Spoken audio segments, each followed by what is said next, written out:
Hello. Hello, hello, hello. Happy Saturday. Oh, Waco. How are you? Welcome.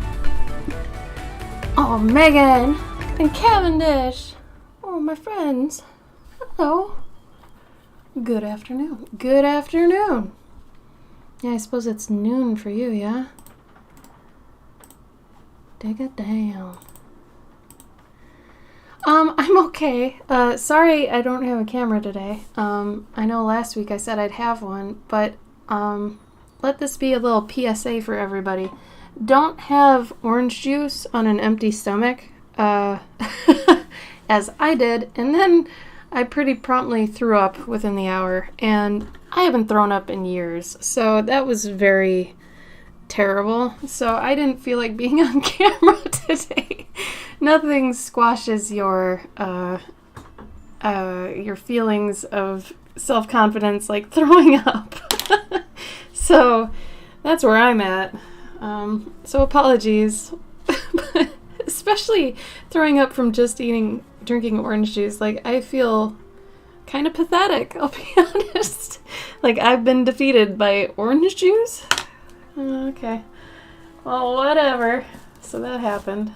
But I'm still streaming. Bad orange juice. No, it was actually new. Oh, shoots the song for going up in volume. Uh-oh. The one that's playing right now? I can turn it down.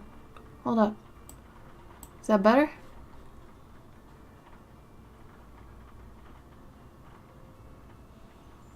Oh, thank you, Jay. Oh, Tums. I had Tums too. Damn it. I wish I knew that.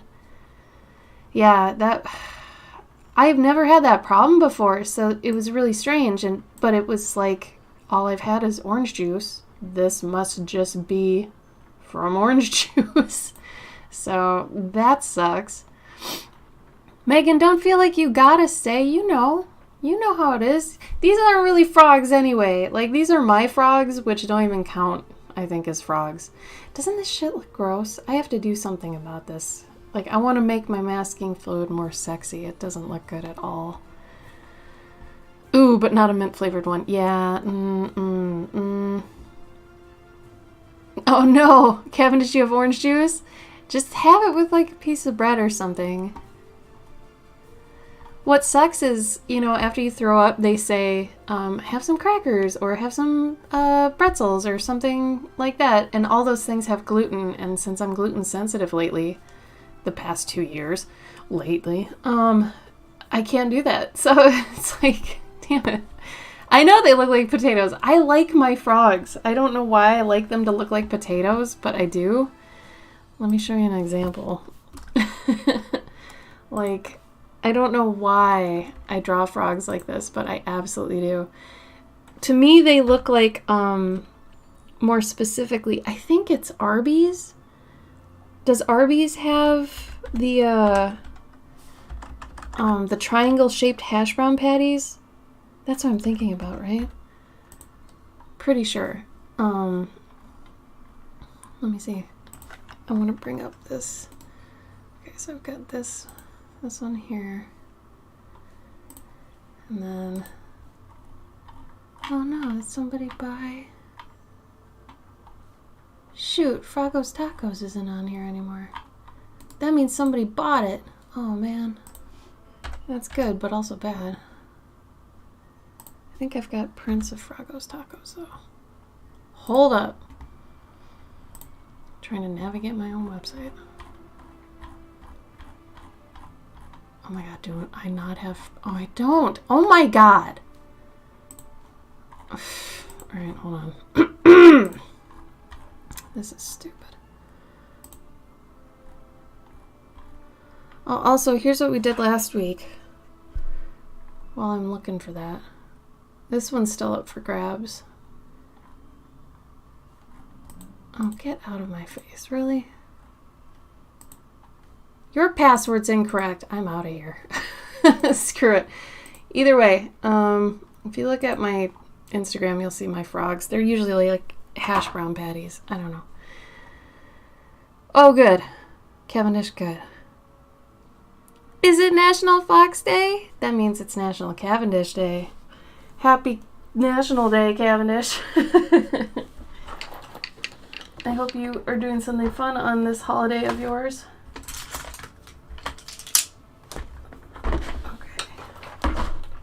Okay, well, I've got all these. I'm making sure this is... God, that's not quite done. Okay. Set those over there. I thought I'd do the masking fluid ahead of time so we didn't have to wait for it to dry, and here we are waiting for it to still dry. But that's okay. This was the second coat. But, Jesus, really. Ugh!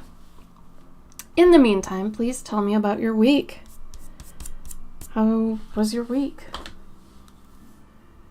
It is Saturday after all. Gosh, I like Saturday streams so much better than all those other streams we were doing throughout the week.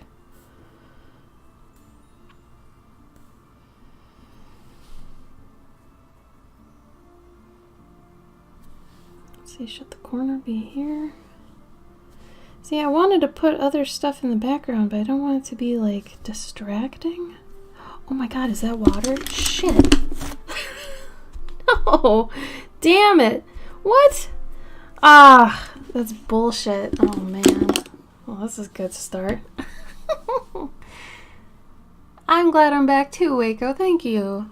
You can actually bother me. Bother me all you want. That's what streaming's for.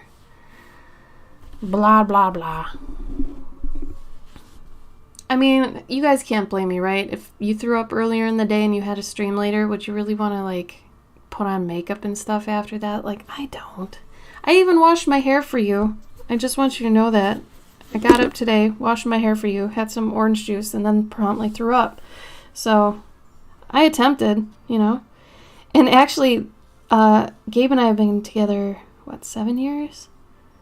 I think it's been 7 years. He's never seen me throw up. So this was his first time ever seeing me throw up. And you know what? He held my hair back. It was very sweet. But how weird, right? Like, I've seen him throw up before. But that was because he got, like, the stomach flu. That was really bad. That was, how many years ago? I think it was in, like, 2018. Whoa. Really, right? Really. Oh my god, this isn't drying at all. Maybe I'll just kind of dab this one out. Oh my god, stop it, let go. Oh my god, no. Well, that should do it. Seems masking fluid doesn't like to dry on masking fluid.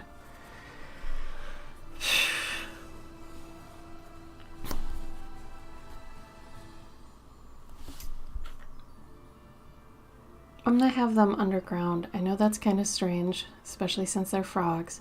But hey, at least their table's an upside down lily pad, right? Like, that's clever. And then I originally had them sitting on walnuts, and I was like, wait a minute. This isn't my usual rodentia, so maybe I shouldn't have them sitting on walnuts. Also, those frogs would be really small. And I didn't exactly want them really small. So, you know. Oh, this coffee I made's kind of shitty. Oh well. Any plans for next week? What's everybody doing next week? I'm gonna say fuck it, let's do this. Let's fucking go. I'll wet this bitch.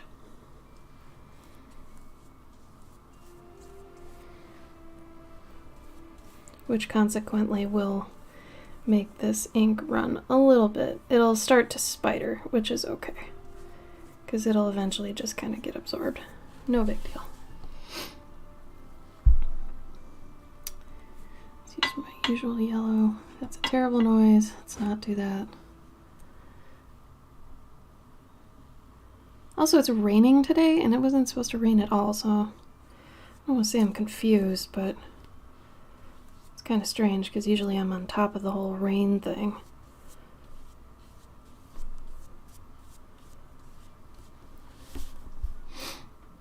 Oh, you can't even see that it's yellow, can you? Well, it is. Getting your hearing tested? Oh, man. That's done by your normal doctor, right? Unless, did you get a referral to go to like an ear specialist? Thank you, Churney. I appreciate that. Yeah, I think a lot of comedy is in body language, and when you're doing art of comedy, it's pretty important. He's saying, this tastes like shit, and he's saying, well, you know I can't fucking cook. So that's where we're at. It's not the most hilarious thing, but it's kind of funny. Kind of funny.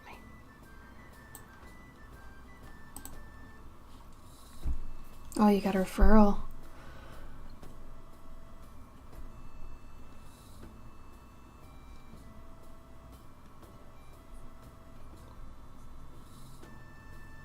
That's smart. I'm all about preventative, like, checkups and medicine and things like that. Any way you can prevent something from happening is the best way to prevent something from happening. Don't wait until things go bad. God, that just got more nasty. Like adding paint to it. So this is gonna be fun. I have to wait till that dries. The hand on the hip. Thank you. Thank you. Originally, and this is just something to, take to consideration when you're doing art, but originally I was going to have a male and a female, and then I was like, wait, that's got some domestic abuse vibes there, so I was like, I'll make it two guys. Then it's funnier, But I was like, that's something you want to consider, Yeah, I do remember in grade school they did that. Gabe kind of does that via these YouTube videos. He has bad hearing. There are sounds our dogs make that he can't hear, but I can. Gabe's 42, so his hearing's probably worse than mine, but he can't hear certain frequencies, so we'll listen to those YouTube videos that's like, it'll start low frequencies and get higher and higher and higher, and you say when you can't hear it anymore, and his is usually way, way earlier than mine, which is interesting. We're all gonna lose our hearing someday, man. Just a matter of time. Nah, that's still what I got. Oh, really, Cavendish? If you look up, frequency hearing test on YouTube, you'll see the videos. They're obviously not a good way to judge your hearing. What you're doing is way better, but just for a fun little, hey, am I on the road to not hearing? I don't know. Here's a question for the chat. Would you rather lose hearing or sight? For both, I'd be very upset, but I think I'd rather lose my hearing.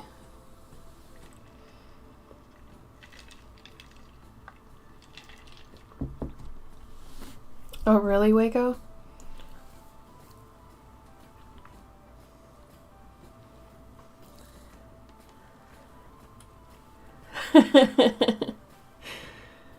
Right? Oh, I love that. That's like a third kind of unspoken.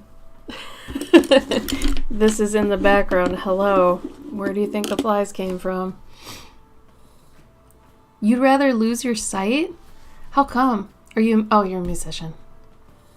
See, yeah, for either artists or musicians, it's kind of a no-brainer, isn't it? I think that's interesting. It's weird. I work so well when I'm not, and I wonder if this has to do with anything, but I have noise-canceling headphones, and whenever I put those in, it's like I become superhuman focused, right? So whenever I'm writing for my Patreon or writing any of my stories or anything, I put those in, and it's like instantly in the moment, like I'm there. So I think if I lost my hearing, maybe I'd be a better worker. I don't know. Oh, Cavendish, that's true. Really? You'd rather lose your sight too? Oh, wow. That's really interesting. I honestly thought more people would say hearing. I mean, I would be devastated to not hear music anymore. Absolutely. But I feel like at least you could still feel it. There's still that. But even so, yeah, if you're a musician, I totally get it. That makes sense.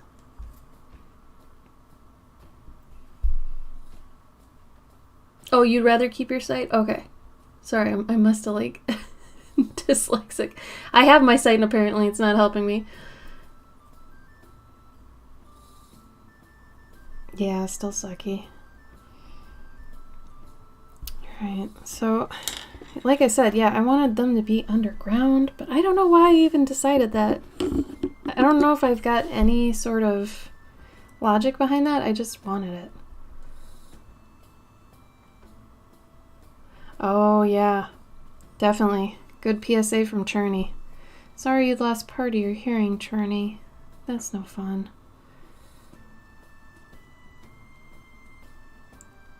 I do remember once I went to a concert and I was right next to the speaker. It was god-awful. Like, it was so loud. So loud. Really bad choice on my part. Blind guy eating ice cream? No. What is it?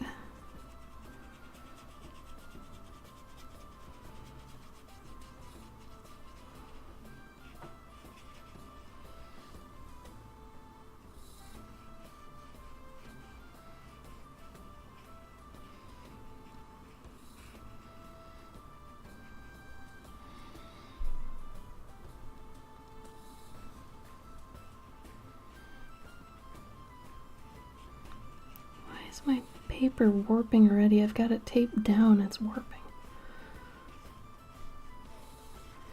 Remember, one of the big things with watercolor is not to lift your brush as much as possible. I found out that was one of the main reasons my watercolors were looking really effed up. So I was lifting my brush all the time and doing streaks and whatever. And I was like, what's going on here? And my husband, who has much more experience with watercolor than me, was all like, well, how often are you lifting your brush? I was like, all the time. He's like, well, that's your problem. You're not supposed to lift your brush. Like, he, since I usually use markers, he was like, well, what happens when, you know, you use a marker a lot and you go up and down with like a water-based marker? And I'm like, oh, it's like that? And he's like, yeah, it's like that. So, of course it's going to make streaks. You keep putting down more pigment, you know.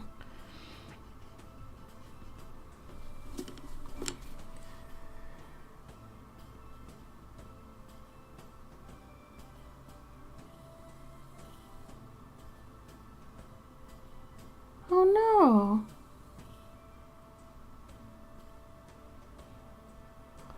Oh.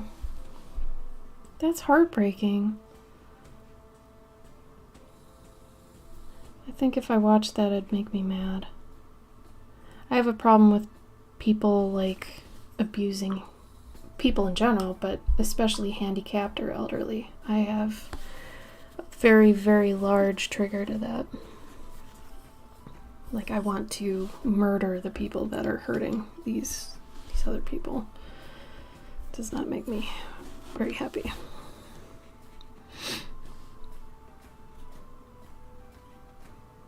I still gotta do this bottom part.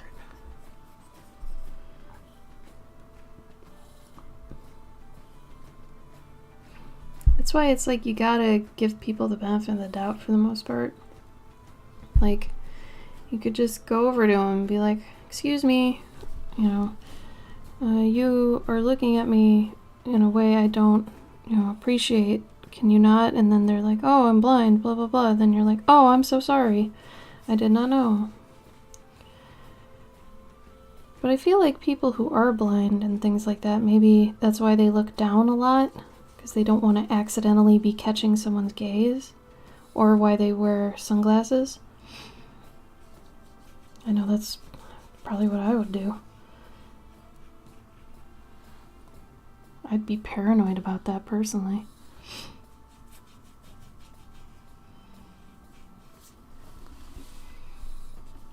Oh, these colors are not the same. Hold up.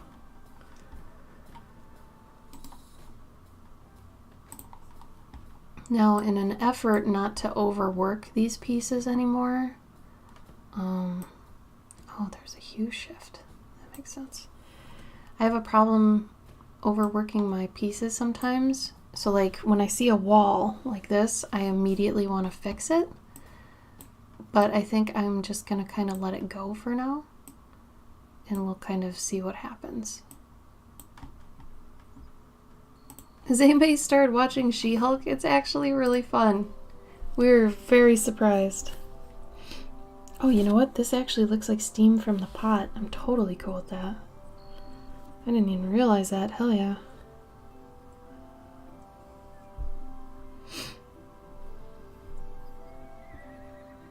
Isn't it fun? Oh my gosh. I think it's the most fun Marvel show, honestly. Think of that, and like Loki's cute and stuff, but it's not fun like She-Hulk's fun. Like She-Hulk is fun. I was very caught off guard by that. Yeah, she is. She reminds me of Tennifer on Parks and Rec. Like 100%. Like both Gabe and I were like, oh my god, is that actually her? Because she kind of looks like her.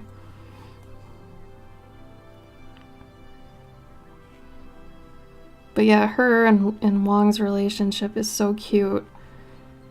I kind of hope she like moves in with him. So that would just be hilarious. See, I forgot that little bit of ground in the back. I always do that.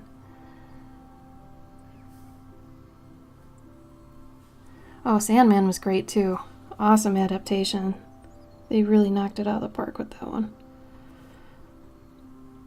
Why did the internet ruin She-Hulk? What happened? Just too many memes, or...?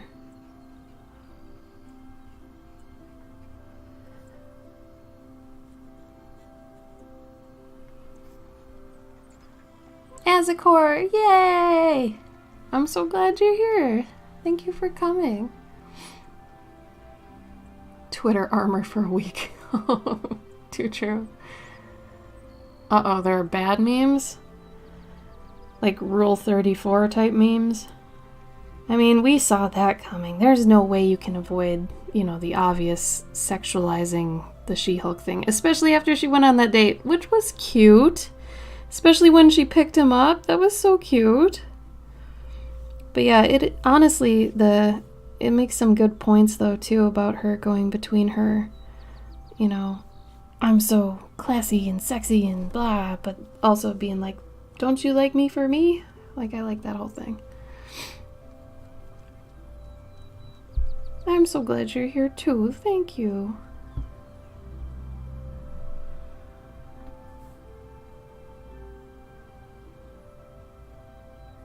Displeasure memes. Oh, like people are mad at it? At the show? Really? Weird. Well, I think it's fun. I guess I got lucky. I went into it without, honestly, too much of anything. Watercolor, yay!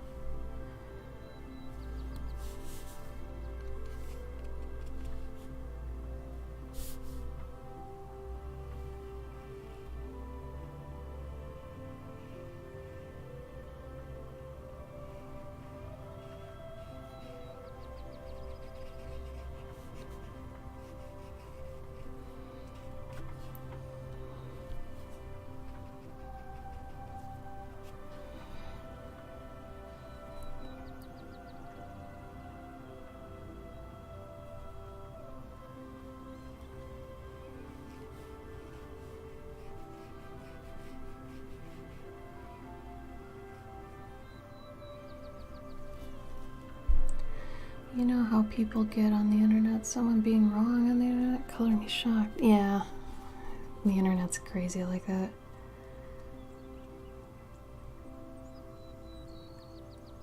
Netrunners, I haven't even heard about that. What's that about?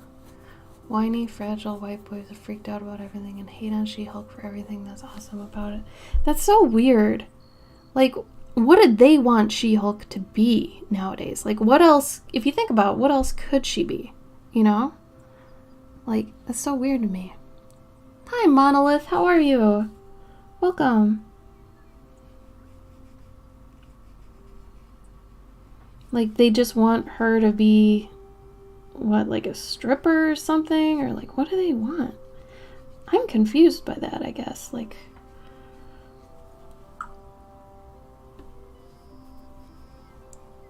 uh-oh, you're angry. I hope it's nothing too bad. Okay, except it's like the most faithful comic adaptation that's ever been, next to The Crow, in my opinion. I mean, how long ago did they read it, and do they even know what they were reading? Because it's incredibly faithful. If they're just miffed about the, like, gender swaps, they've got more things they should be worried about, because that's petty. No offense, you know, to your friends, but it's kind of fucked up. You'd think by now people would be used to the whole gender swapping, race swapping. Who cares? Like, characters are characters. They're gonna change over time. You know? I mean, I actually think it's a very magical thing when you can change, like, a character to be something else that could really help out someone else's upbringing. Like, if having a black Ariel is helping little black girls have more confidence, like, how is that bad? I think that's wonderful.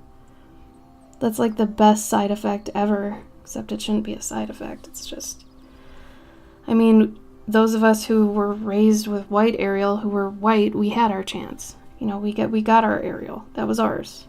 Now, you know, have other Ariels. Put Ariel in a hijab, you know? Come on. Who cares? Like, it's a big deal for other people. So get all of them. I joined a game jam and I was creating the visuals, but my coding guy ditched, so my efforts are Oh, God. I've done 3 game jams before, and I know exactly what you're talking about. I got very lucky that the programmers I was with were people I knew, like they were my friends, so they couldn't ditch out on me.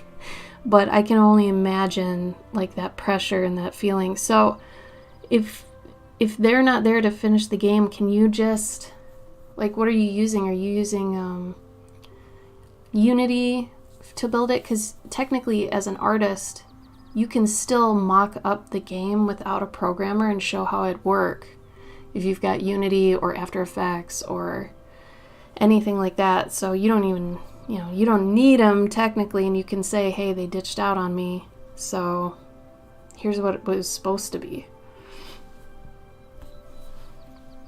Exactly. Yeah, characters should be for all kinds of people. It's like, why would you want a character to stay the same forever?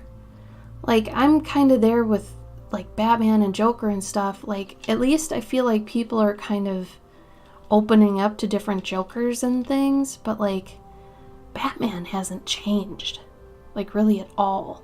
Batman has been the same. Same with Superman, really.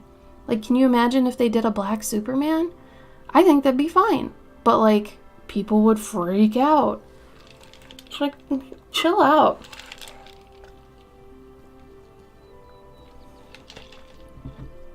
Ooh, there you go, Monolith. Azakor could help you. You are the villain, so I created a comic panel for it. What do you think?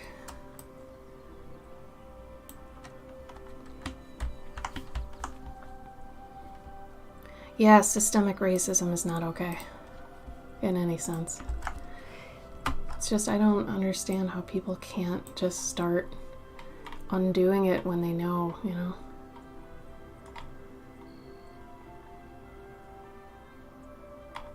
Oh no, Boo. Does he kill the ghost thing? Oh no.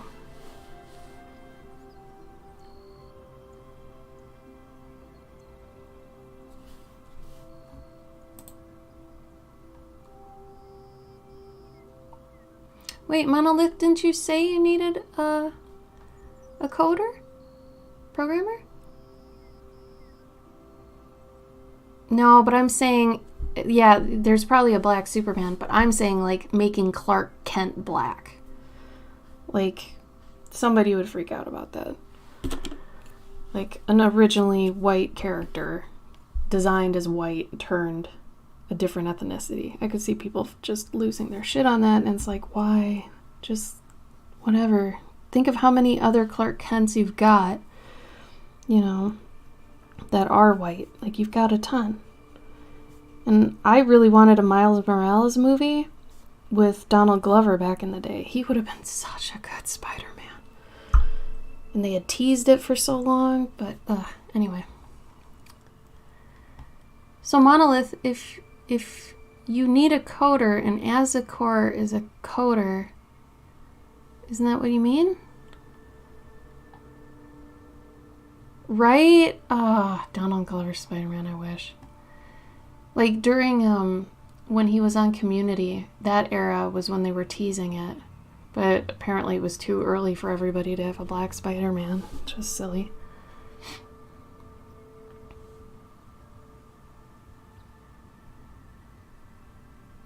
Kindergartners asked to pick which doll is ugly, picking the black doll, pretty, the white, even though the kids asked are not white. Oh, God. Yeah, every kid should feel beautiful. Oh, God. All that stuff, truly heartbreaking. No kid should feel like there's no more of them, you know, or enough of them, or they're alone.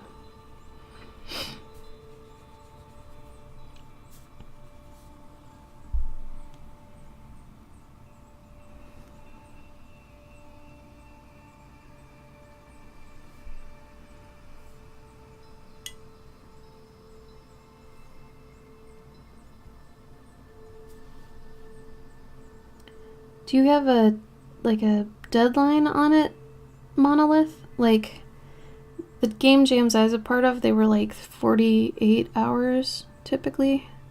I think one was 72, something like that. Does yours have a deadline? Oh, tomorrow. So yeah, it's pretty quick.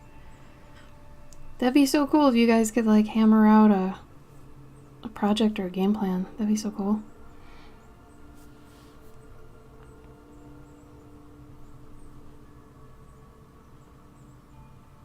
And what were your favorite ones, Waco?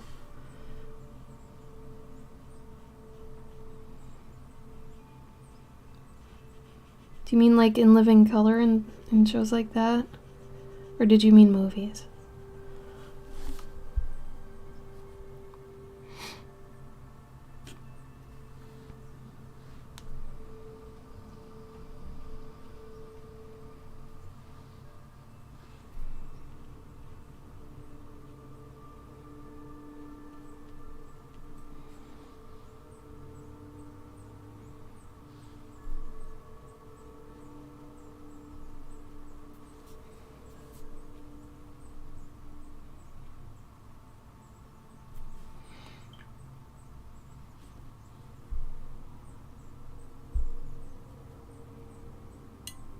Oh, Bad Boys. Those are fun.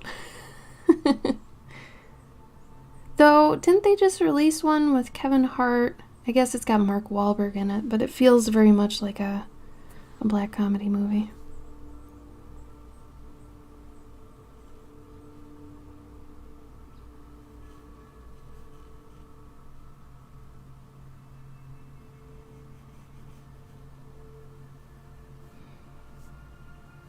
I forget what it was called.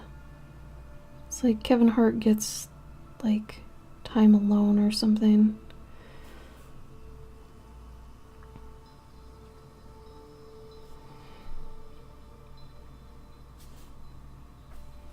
Yeah, you might want to look up the one I'm thinking of.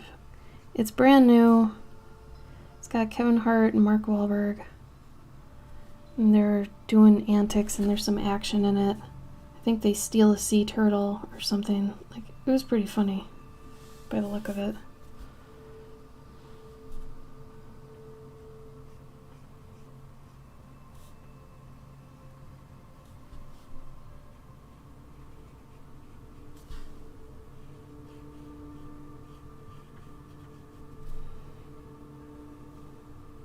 Not your favorite.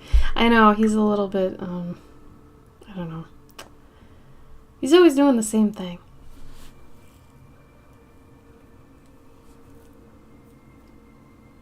Though he was kind of cute in Jumanji. I thought that was pretty fun. Surprisingly fun.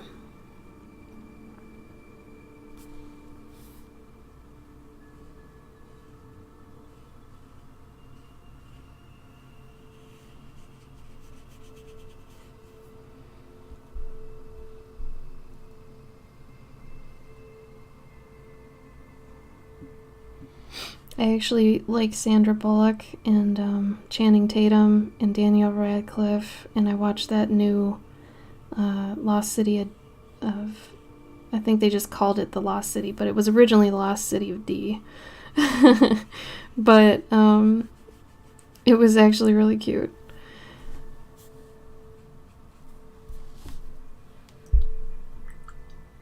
I like Channing Tatum in funny roles. Also true, Waco. A lot of actors do play the same character. But some own it, like Nick Cage. It's like Nick Cage is always Nick Cage. No matter what movie he's in, he's Nick Cage.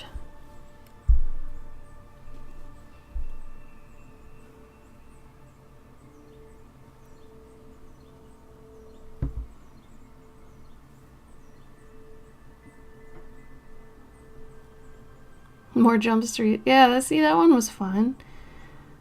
I even enjoyed Magic Mike because it was funny. Well, at least the second one. First one was a little too, like, we're like a sad drunk or drug family movie. And I was like, what? But the second one was really, really fun. But I think you have to watch both to understand, like, the characters. Like, Joe Manganiello is pretty great in it. Especially knowing his, like, fun D&D background and then seeing him in that role. It's good. No, I didn't. What was that like? Was he just admitting to just being himself? Especially that movie. There's a movie coming out with him playing himself, but everybody else is somebody else. I don't know, it was kind of confusing, but it looked like he was just starting to own it. Which is like, at that point, sure, go for it.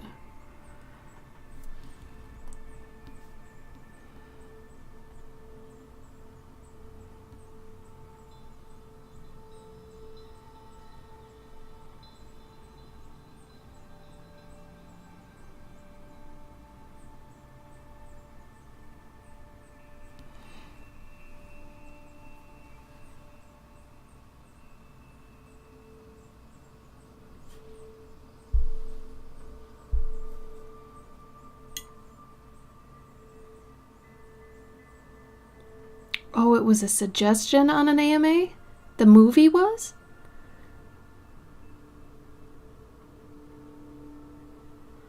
Like that movie that's coming out, that was a suggestion on it?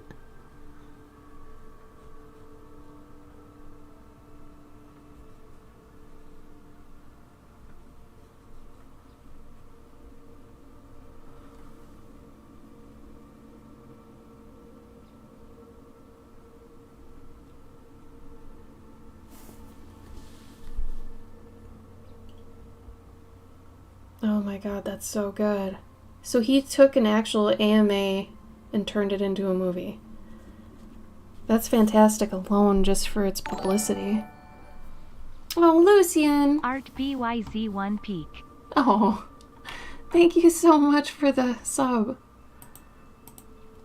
Welcome to the stream, homie. 6 months, hell yeah. Thank you, Lucian. I appreciate it.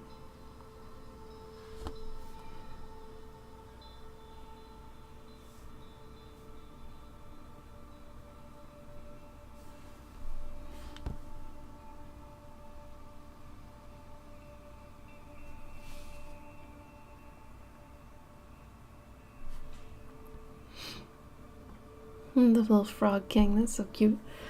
Probably a frog prince, actually.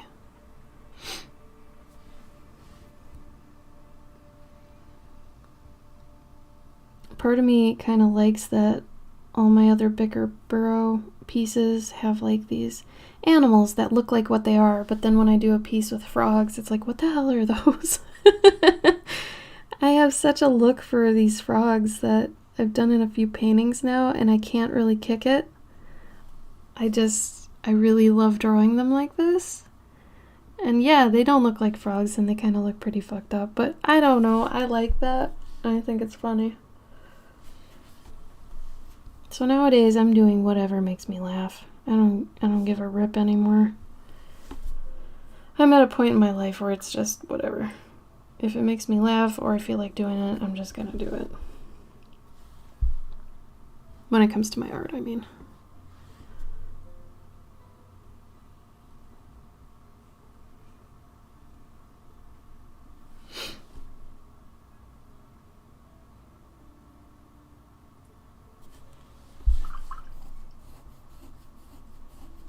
I mean, why do it otherwise, right?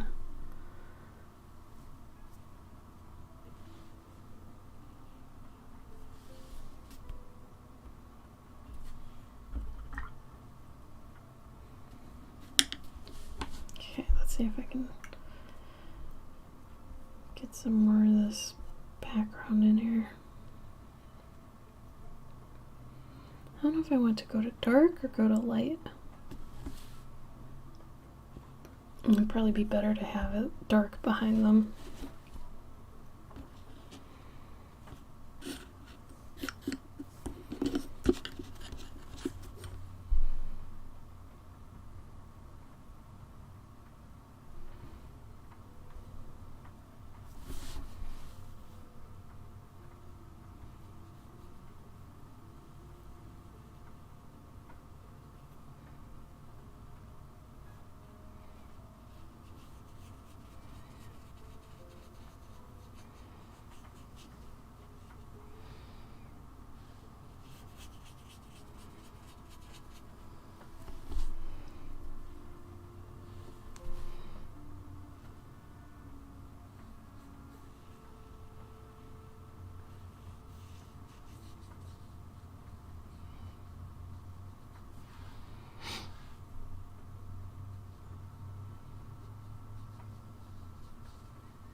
What show's coming out is everybody excited about?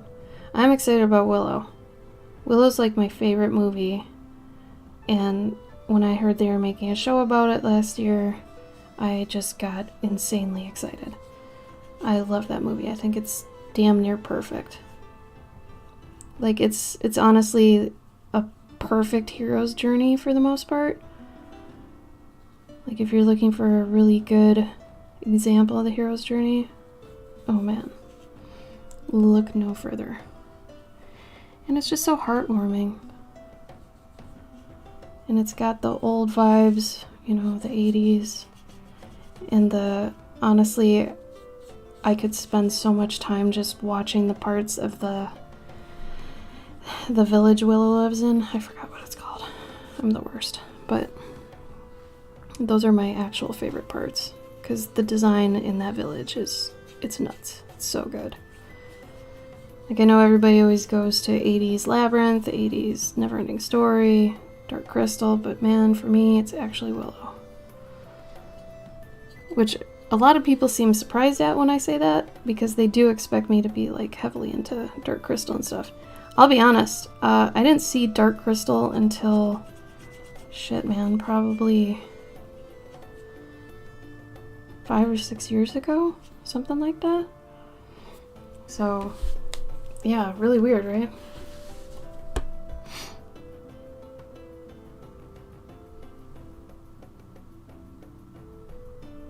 Where he was an ambulance driver? Really? He seems to do those kind of movies now and then. Like, he did that 9/11 movie too. I never heard anything about it, like if it was good or bad, but I know he did it.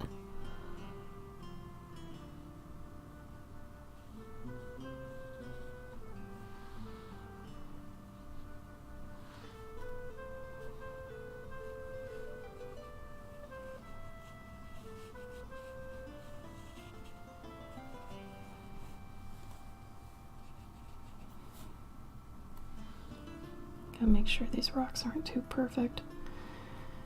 The one I did on the left, or the right, that one's a little bit too perfect. There's one thing about any natural occurring object. It's typically not perfect. So make sure you always give something a little bit of difference to it.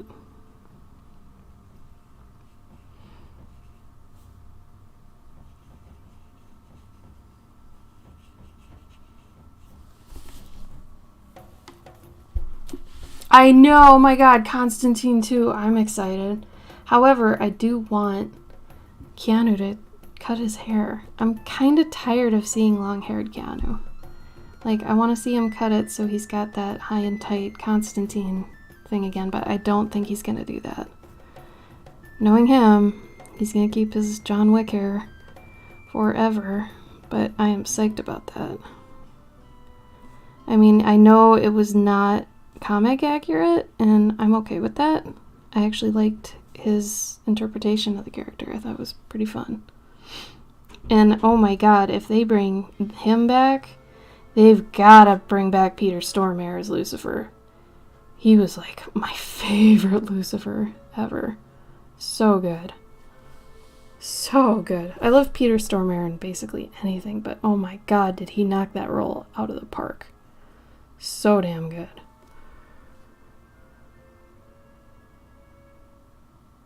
Right? But like, if it has to do with the movie, like the storyline that he's maybe like, you know, disheveled and, you know, maybe he's a little bit older, then he might have his long hair still. So I don't know. Like, there could be a way they write it in where he's got his long hair still. So I'm like, eh.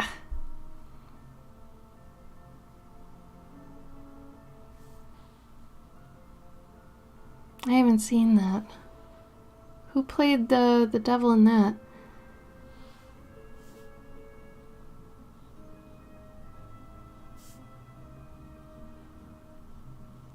I also liked Lucifer in Supernatural, Mark Pellegrino. I thought he did a fun job too. And there's another one I like. Why am I blanking? Why am I blanking on my favorite Satans?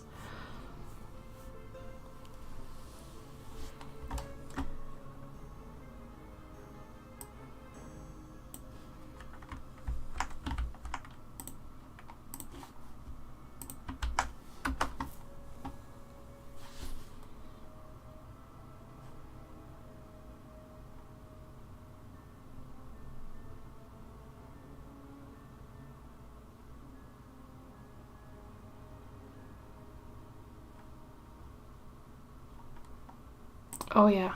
No, that intro of Death, so good. That's one of my favorite Reapers for sure. Or just deaths in general. Actually, he might be my favorite death. He was so good. He played that character so good. He had such a good face. Oh my god. I lost my shit at that part when I first saw it. I love that it was in Chicago too. So cute. And then he has pizza. So good. Like, if anything gets somebody to watch Supernatural, I feel like it's that scene.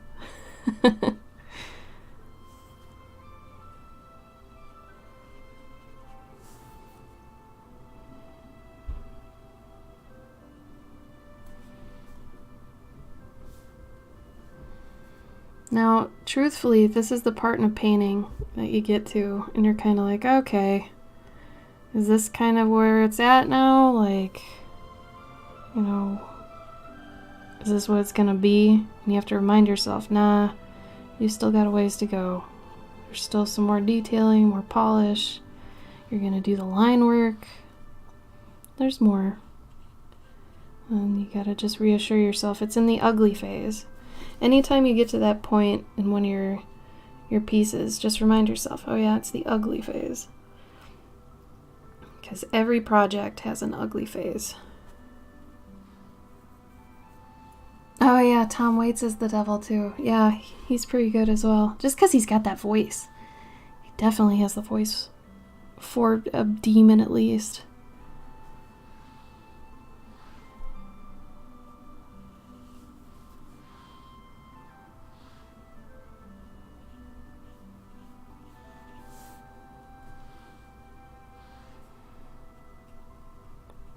If there are people in here who haven't seen Constantine, highly suggest it, if even just for Peter Stormare's Lucifer. Like, oh my god. The subtlety on him, especially like the creeping up tattoo on his neck. Like, oh, that's so good. So good.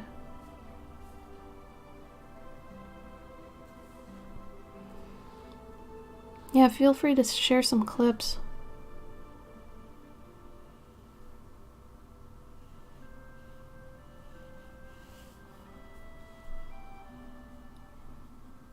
I love when people can freak out together about their favorite things. Happy times.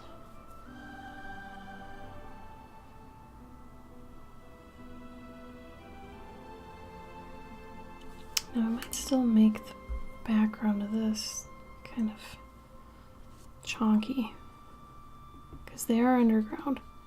So I'm going to put some texture in this bitch.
If I end up breathing hard into the microphone, it's because I'm concentrating.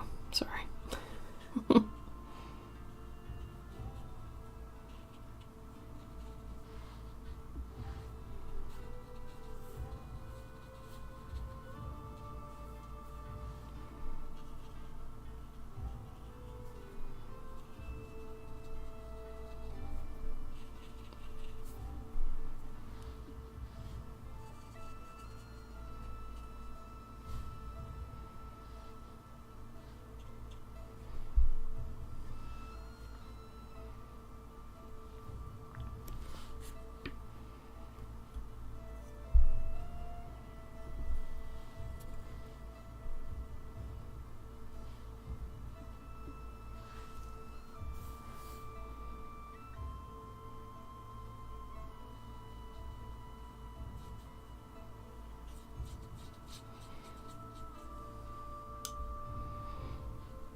to better show their underground, I'm gonna have to actually do a vignette. But I didn't anticipate that. It's gonna be tough. My lighting's a little bit not that. Yeah, we should be fine.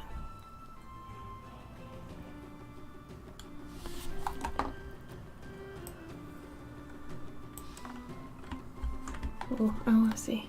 I wanna see.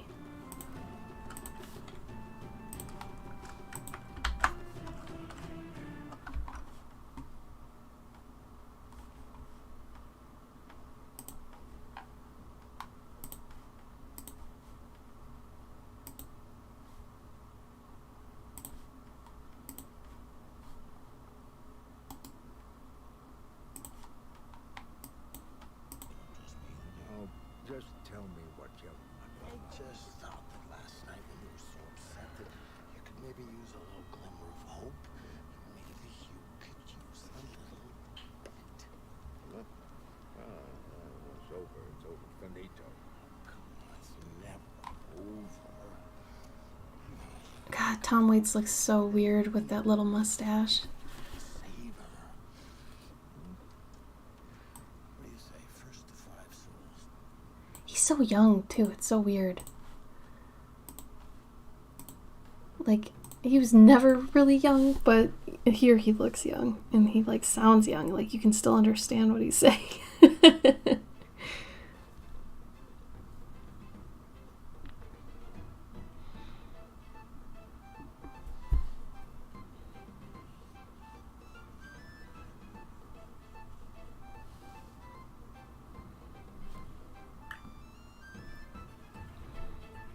Alright, I'm gonna have to pump these frogs. Devil loves a good bet. It's true.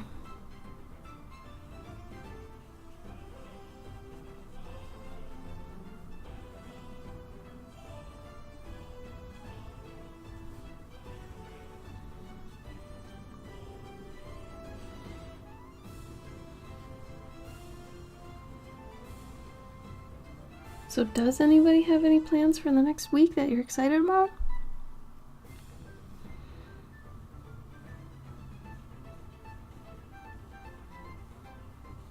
Yeah, honestly, my favorite storylines are probably the ones where the devil, like, maybe was the big bad, and then they find something worse, and then he becomes kind of like a side comic relief. Kind of like, so in Supernatural, that's an example, but also in Chilling's Adventures of Sabrina, which I have a soft spot for the show. I like it. I think it's campy. I think it's fun. I think it's got good representations of magic. So, I like it. But anyway, Lucifer and that's pretty fun too.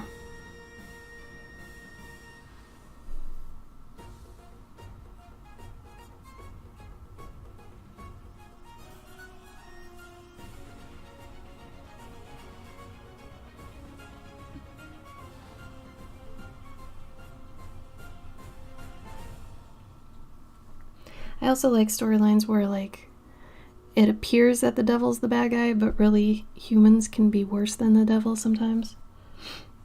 Those are really nice too. 'Cause it's true.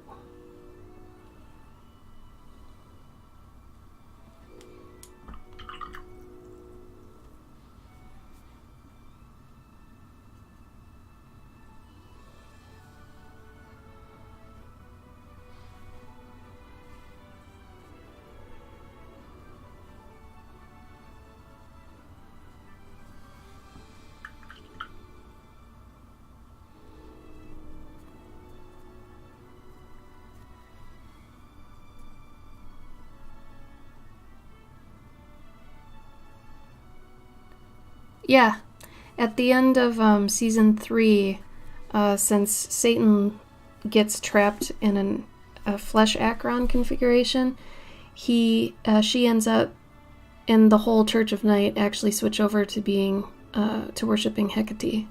So, yeah, and pagans show up in the 3rd season. that go up against the satanic witches, which is interesting. So, I don't know. I like that they include a lot of stuff, really. Like, it starts off super basic to kind of get you into their universe, and then it just, like, goes for it. Which, from just a pure balls perspective, the show has balls. Like, I'm pretty impressed with how far they went with the whole Satanism thing. So I think that's pretty cool. That they actually, like, they wanted to go for it, so they went for it. And I think they did it really well, honestly.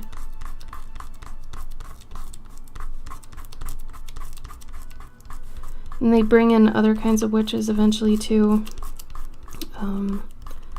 Like, there's a little bit of voodoo. And then the 4th season is actually dedicated to Eldritch Horrors. So they don't even, like, that's when Satan's kind of taken a backseat, which is kind of fun. Because the Eldritch Horrors are above that in this, so I think that's really fun.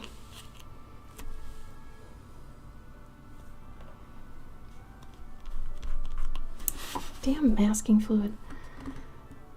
Sometimes it's cool, sometimes it's not. Yeah, I'm pretty sure they had all types of witches on, like, retainer for giving input, because they deal with too many things to not do that. Like, they would have been under so much scrutiny for not representing correctly, so I'm pretty sure they would have had somebody on staff. A cool wizard show. Yeah, it seems like a lot of the fantasy things are more kind of campy or based for kids. Like, it'd be nice if they did have, like, a magic-based adult show.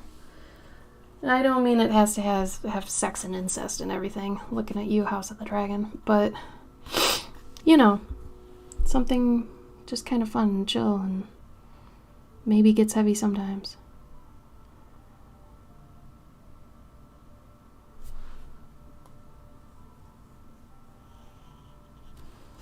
God, I think the masking fluid actually stained this. That's not supposed to do that. That's not supposed to do that at all.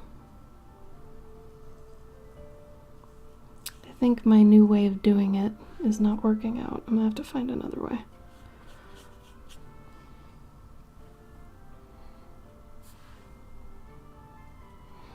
Oh, I do like intricate magic systems. Like, I like magic that you have to work for. I'm not so much a fan of anybody can make up, like, a little poem spell and then just do it. It's part of the reason I honestly hated Harry Potter. I hated the idea of, like, mass production of witches, wizards, all that stuff.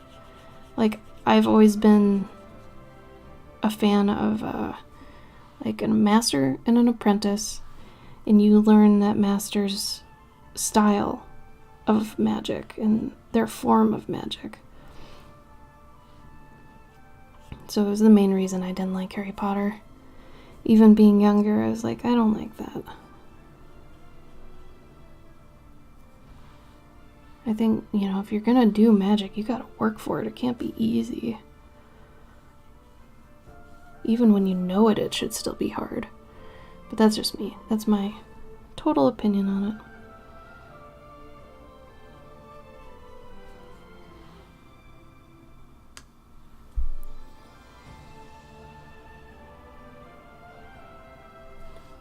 Oh, that's a good point. Yeah, that's more about him in Quidditch than it is of him, like, studying and studying and studying. That's what I'm saying. Like, their magic's too easy. Like, it just seems like everybody could do it.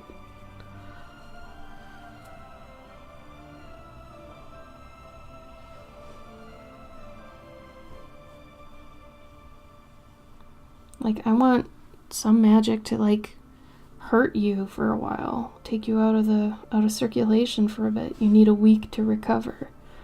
You know, you need to spend a week, like, casting a spell. Like, seriously, I feel like it should be a thing. Because if it were easy, everybody would do it.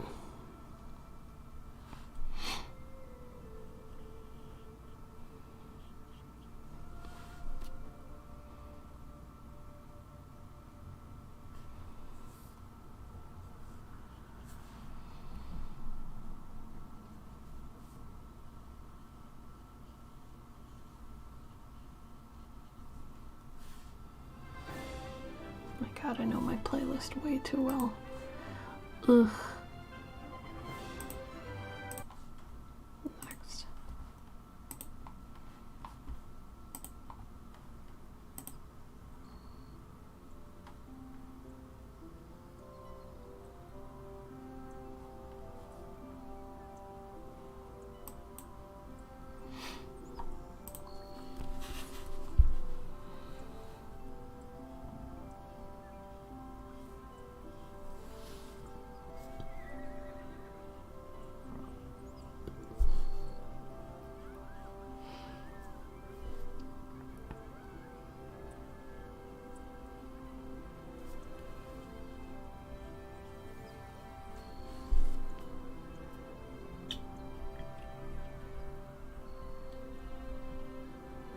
I actually enjoyed Fantastic Beasts more than any of the Harry Potter movies.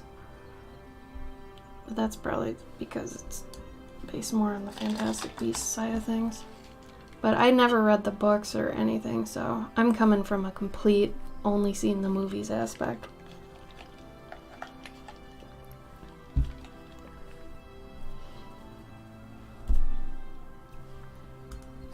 Oh, I forgot to do the purple again. Damn it. Keep doing this.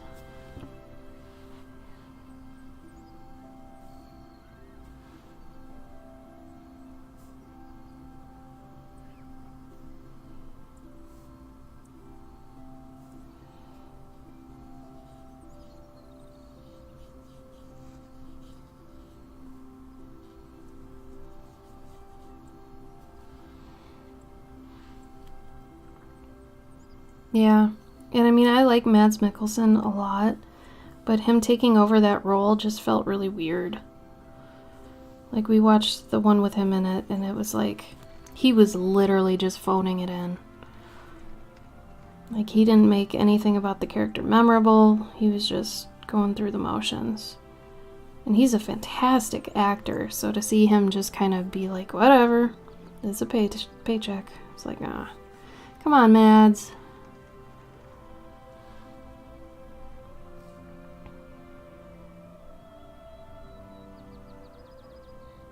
What is HP Moore as a core?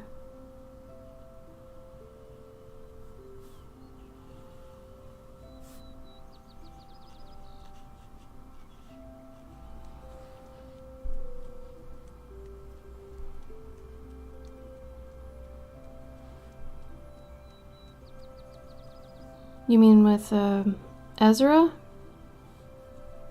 Or do you mean about Johnny? Because I was talking about Mads being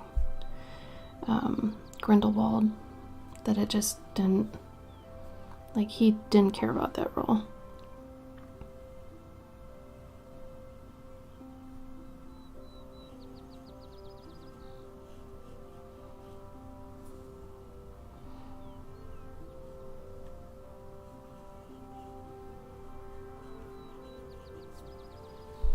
Oh, you're talking about Johnny. I was talking about Mads. Sorry. Yeah, the whole Johnny Depp thing and all that. Honestly, I have no comment on that just because I think they're both destructive. I think they're both guilty of things the other one said they did. And they're both a mess. Honestly. Looking at both sides of what I've seen, they just, you know, they've both got histories of being with bad people and doing bad things, and, you know. But I know people get really, heated, I guess, about it. Like, some people are staunch Johnny or staunch Amber. It's like, nah, I'm pretty sure they both did their share bad.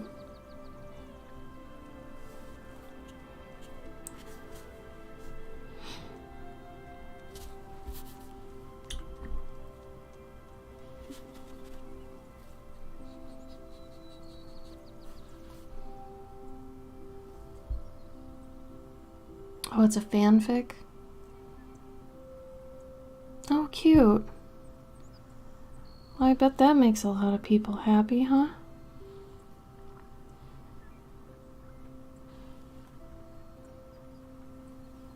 Oh, that's awesome. Well, maybe something good came out of something Rowling created after all. I mean, I guess a lot of good came out of what she did, but she's still a piece of shit.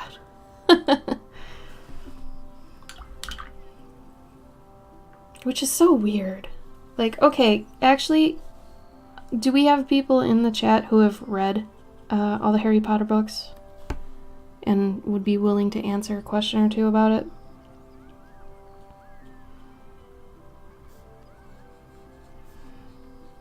So I got some questions.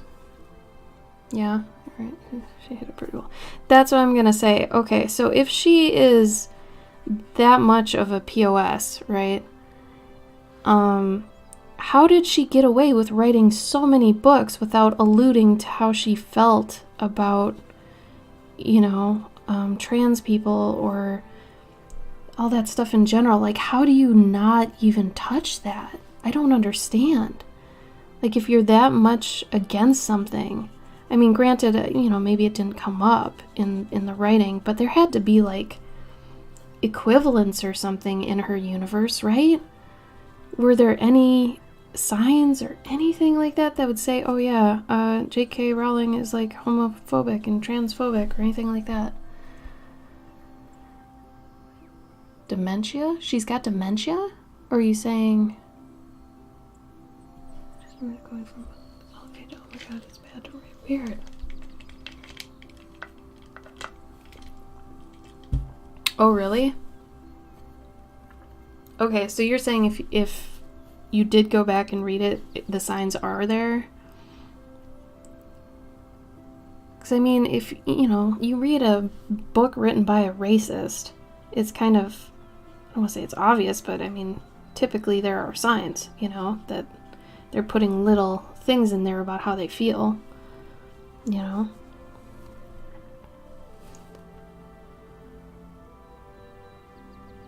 Yeah, see?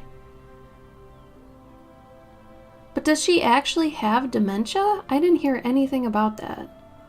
Her having that. I almost wonder, I don't want to be that guy, but did she say she has dementia after all this happened?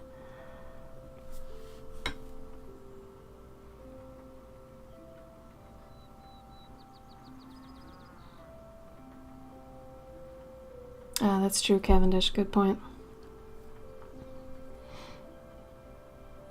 I wouldn't say, but cis people don't think about it. I would say some cis people. Because, like, I'm cis, but I consider it almost all the time when I'm doing stuff like that. I don't want to exclude anybody. Clearly a racist, and you could be in this book. Exactly! That's what I'm saying. Like, if you see somebody who's, you know, one way or the other about stuff, you know, usually you can see it in their work. And that's why I was like, why did Rowling get so popular if, you know, if she was like this? Like, I couldn't make sense of it in my head because I hadn't read it, obviously. But for those that did, it's like, weren't the signs there? Oh, really, Cavendish? Yikes. So she is racist too, as well as transphobic? Wow, good point, Azakor. I didn't even think about the fact that not mentioning it like that is like... God. See, she can't backpedal. It's like she was trying to get, like, her main fan base happier, but then it didn't work, so then she just backpedaled some more. Ugh. Ugh. Icky person. Ick, ick, ick.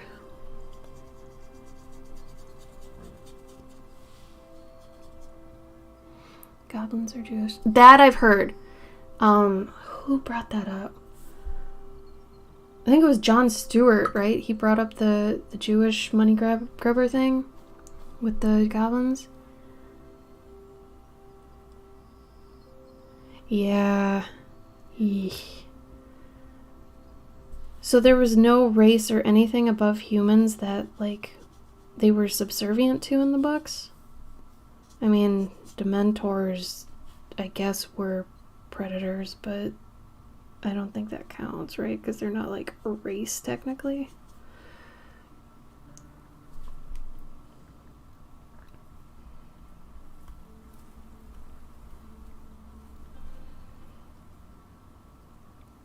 We're having this, like, super serious discussion while I'm just drawing frogs arguing.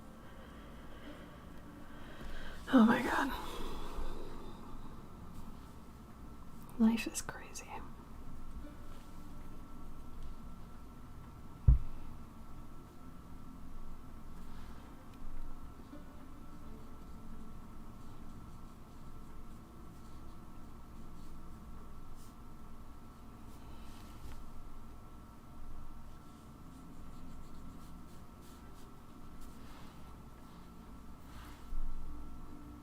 I love frogs.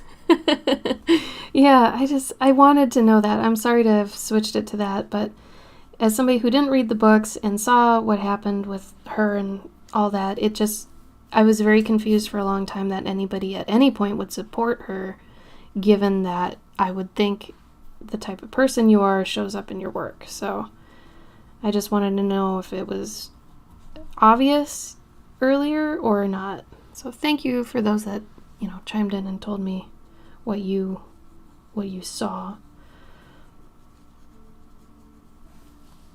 Because that gives me some insight.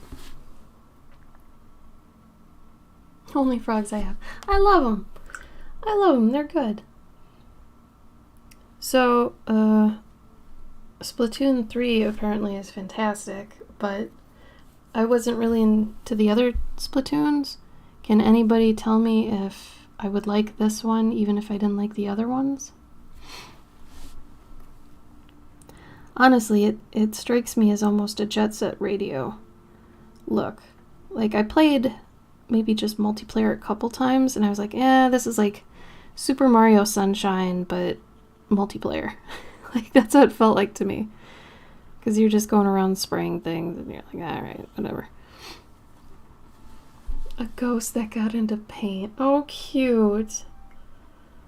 I love that.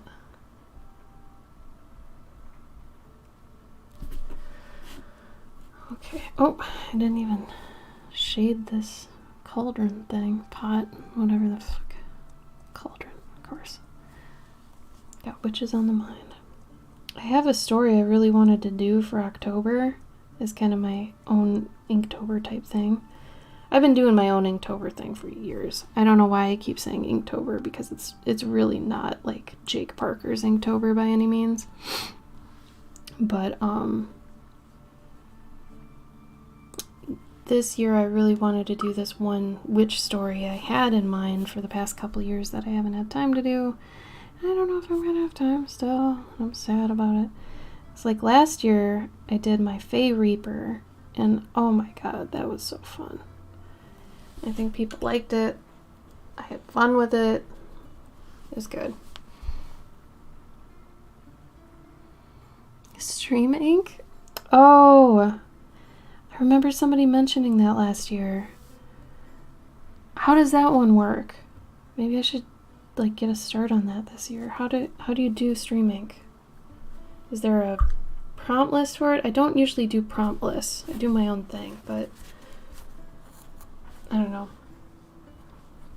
I don't want to cash in on a hashtag, but I don't know, maybe I could something or other. Oh, thank you, Waco. I think it was Sophia that mentioned it. Okay, so they do have their own thing.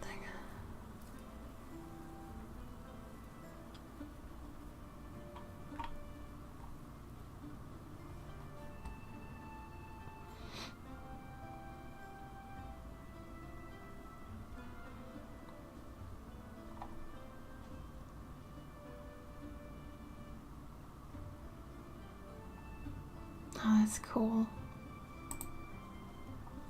That's a nice list.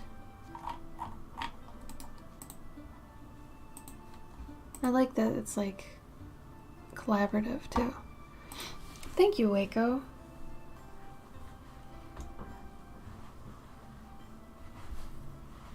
Alright. I'll look into it a bit. I'm gonna be right back. I have to go to the bathroom real quick. Be right back.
Cavendish, you still here? Son of a bitch. It's coffee time, yeah. Alright.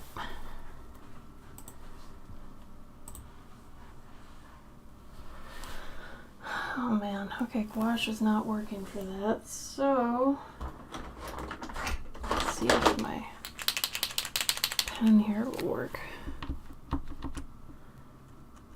Why, thank you.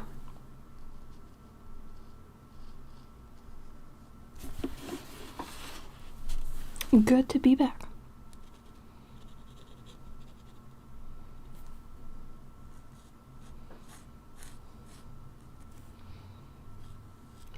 This project is really strange because as far as originals and prints go, it's not such a good one for that.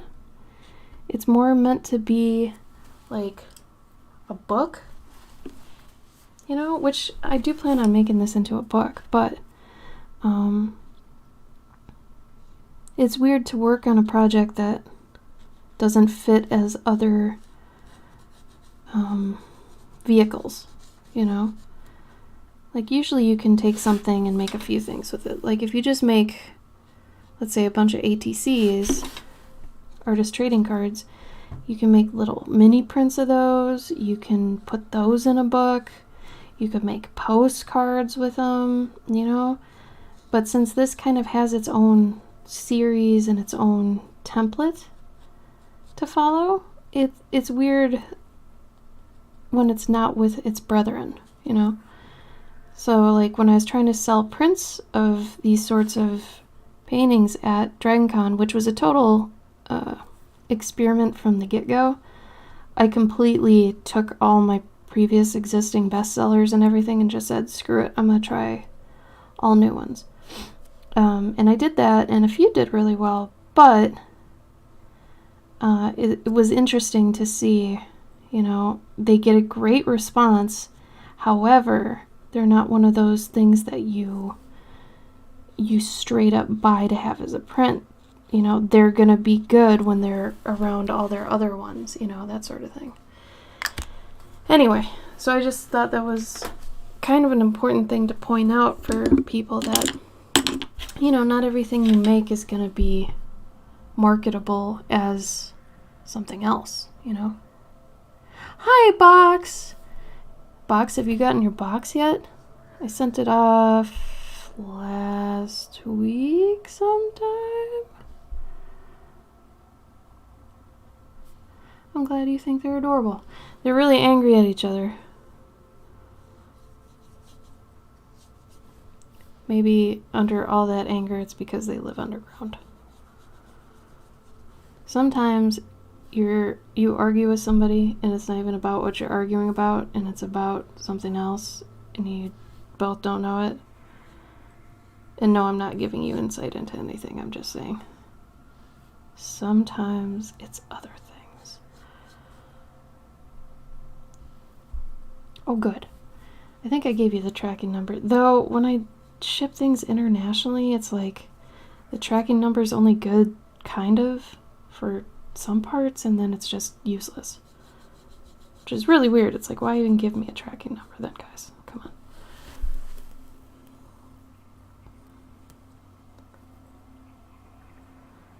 No, it's not impractical.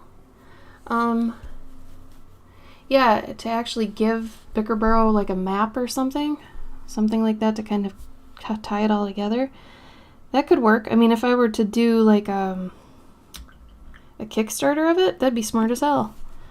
I don't know if I'm gonna do a Kickstarter. I've never done one. Usually if I just want to make a book, I'll just make a book. I don't know why, I just never thought, hey, if I'm gonna make the book anyway, it could look better if I, you know, raise some extra money for it. I don't know. Honestly, in the past when I've wanted to make a book, I just do it myself. But maybe I should for the publicity side of things. This would probably be a decent way to go for that. So thank you for the idea, Zakor. That's not a bad one at all. Giant talking cricket? Oh, cute. Why the cricket? Like, what was the point of the cricket? Yeah, it can be done right. I mean, my husband's done a bunch of Kickstarters. He's been in a bunch. I've been in a couple, but I've never ran my own. So I know how to do it, which I feel pretty, fortunate that I've had all these experiences where if I were to do one, I'd be like, oh yeah, I can do this. But it's like, I don't know if I feel like it. I know that sounds so, I didn't feel like it, but I don't know. Maybe I'm afraid of if it took off or something, like having to do tons and tons of shipping. If I end up having less to do, like if I get through all my work and stuff, maybe I'll entertain that more seriously, because then I'll have the time to fulfill all these things. But as it stands, if I did a Kickstarter like tomorrow, and if it did well, oh man, I would be so fucked. Like, if I'm being honest, I would be so screwed because I have so much work to do right now, and I would have so many people angry at me for like postponing their stuff because I'm working on my Kickstarter stuff. Like, oh man. But if I do make one, y'all be the first to know. I'm also thinking of starting mentorships again in maybe the fall/winter, because they don't take too much time for me, and I feel like I can actually help people. And if I do open those up, I'm going to be mentioning that in the Discord before opening it up anywhere else. Well, Discord and Patreon. We'll hear about it first. So patrons and Discordians, if you're interested in that, make sure you're in either of those things. It wasn't a horror book, but a boy and his dog going on a fairy tale adventure. Oh, cute. Shipping en masse sucks. Yes, it does. It really does. For the longest time on my Patreon, I was shipping like 60 packages a month, like just for regular shipping stuff on my Patreon, and everything was in boxes. It wasn't even in like envelopes or anything. Now it's in envelopes, and I ship like over 100 things every month, but envelopes are so much easier than boxes. So I was happy to make that switch. I was lucky that I was able to make that switch because I had to change part of what I was offering on Patreon, so I was able to do that, which that part kind of sucked. I do miss doing magnets and buttons, but you know, at least I can still do my writing and things like that. Shipping sucks, period. I find it fun when I've got time for it. I actually like it when I've got time for it, but if I don't, it weighs on you, man. Like in the past week, I think I've shipped 20 things for people that were waiting for it from Dragon Con, people that ordered things from before Dragon Con, and it's like, you know, you're bound to mess up once, and I did, but you know, people are forgiving at least, and that's nice. Oh, do you? Oh God, Mike. Strength be with you. Oh, really, Box? Oh no. 4,000? God damn, dude. No. See, that's what I don't want to do. I don't want to do that. Send all the bits over. That is nice.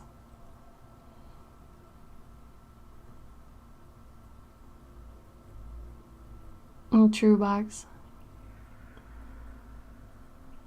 Oh my God. Is that just for that pin company you work for, Mike?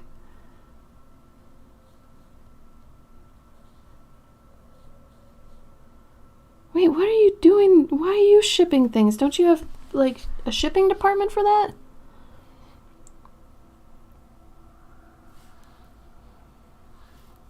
Good God, man. Oh, are you shipping it to NYCC? Is NYCC soon? It is, isn't it? Oh my God. It's almost fucking October.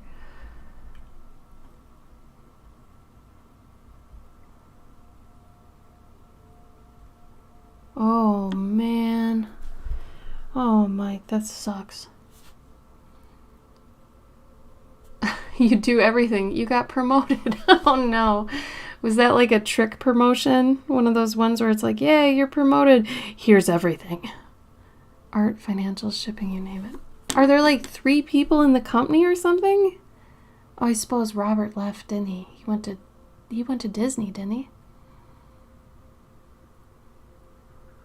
5 people. Fuck. Well, let me know if you guys end up hiring. We're always looking for new work. Though mine would be a little bit slow-lived until I got through some of the stuff I've got to do.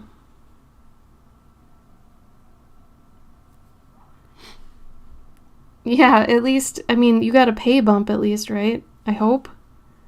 Because you're doing, like, shit tons of work. You don't sound happy about it either. Also, congratulations on getting married. Everybody wish a happy congratulations to Mighty Onions. He got married recently. Whoop whoop. Hey, Kristen. How you doing?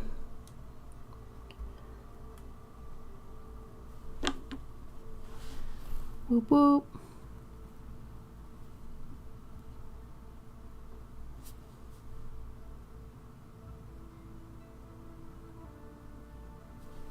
Ah, God damn it. That's way too fucking dark. What am I doing?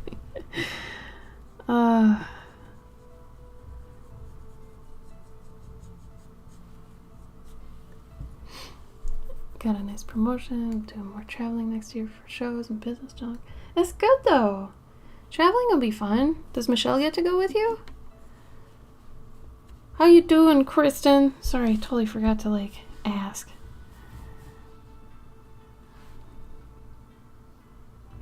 I'm gonna start lining this in a minute and then shouldn't be too much longer till I'm kind of at a point with it.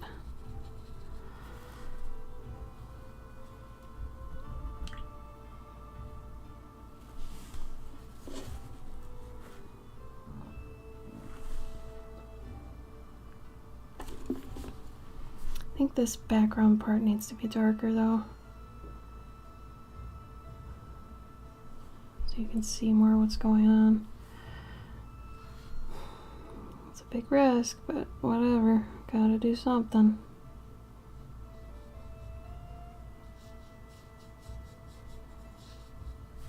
Needs to be darker. Oh yeah, your sheep!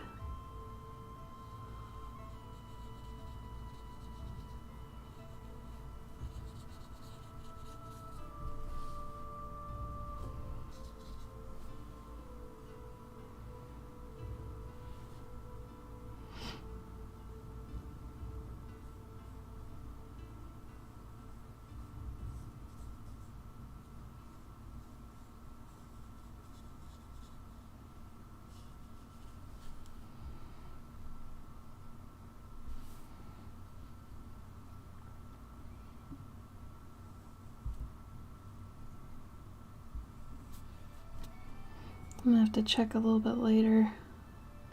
Hope that's okay, Kristen. Oh no, it's the same color as his hat. God damn it. I knew that was gonna happen. I knew it.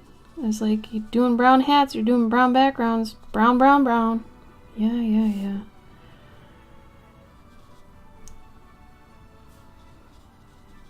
I'm gonna have to change it. Hold on. My brain is still not all back together from Dragon Con, I'll be honest.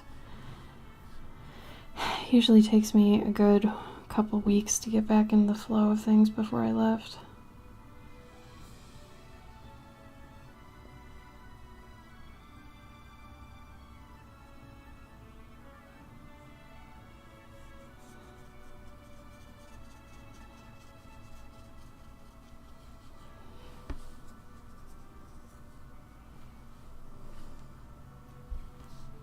Oh, thanks. Thanks so much, Mike. That's very sweet of you.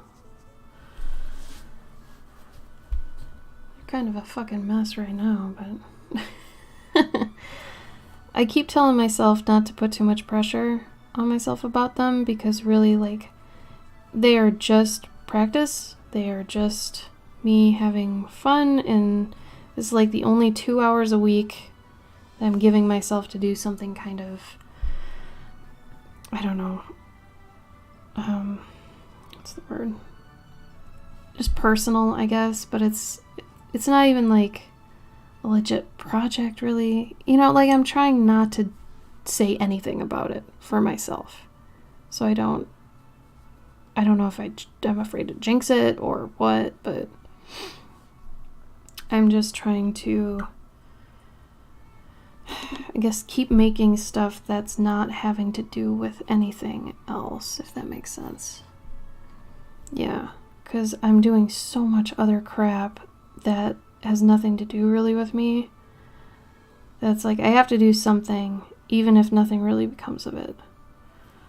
But, I don't know, this has been a pretty fun series, honestly, and people seem to enjoy it, so I keep making sure every week I have like a mental check of, still having fun with this, right? Yep, okay.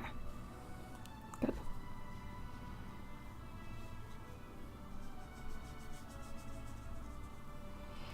Alright, I think I'm gonna do the lines now. Or at least start some of the other junk. I'm gonna take a whole week off after next weekend. Also, I'm not used to talking to a lot of people. You know, that's the one thing I think is good about streaming. Like, I don't know. Kristen, if you're ever like in doing your sewing or something and you're, I don't want to say if you're lonely, but if you want to just like start doing it on camera for Instagram Live or anything like that, or Twitch, whatever, it gets you used to talking. Like when I went to doing Dragon Con, I was so glad my voice didn't die after day one because I had been so used to still talking via my streams, and I wasn't as incredibly awkward as I thought I was gonna be because I had been talking to people, you know, on here. So I know you're probably like, streaming, but really just throw on the camera, and if somebody shows up, cool, you know, then at least you can talk to them. Maybe it's just one person, you know. Yeah, just keeping it wet. I don't know how else to say it. Keeping it used. Oh, come on, do I not even have my good pen in here? Ah, damn it. This is a job for Gabe.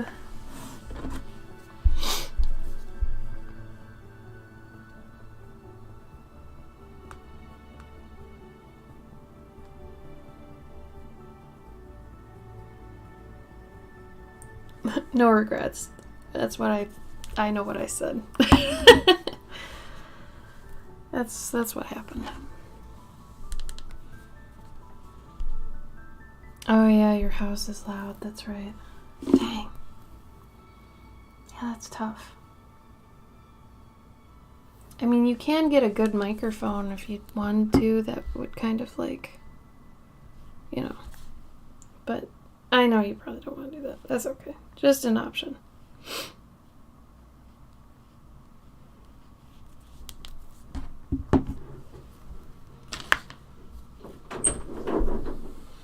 Thank you.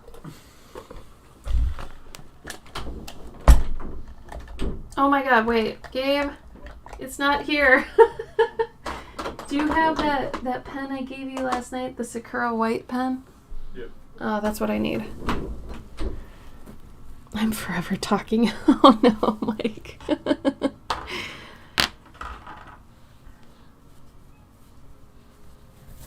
I mean, that you're made for streaming then, yeah?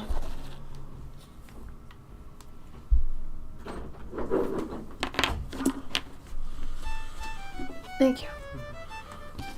Oh my god, Cece. Thank you for the follow. What's up? Oh my god, see, I did it again. This is the worst thing I fucking do. Is I always forget these little areas behind stuff like all the damn time. Like all the damn time. I'm not joking. I'm not overreacting. All the damn time. Y'all, if you see me do this, you call me out. Alright? You tell me, hey, what are you doing there? And I'll be like, what? You forgot the thing. God damn it.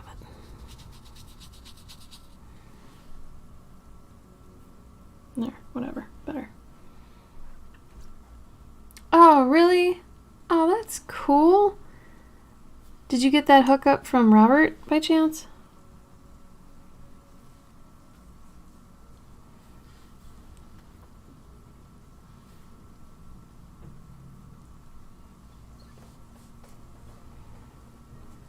No? Sorry. Just thinking Disney, he's there. Maybe he found someone. I don't. You know what I mean. Okay.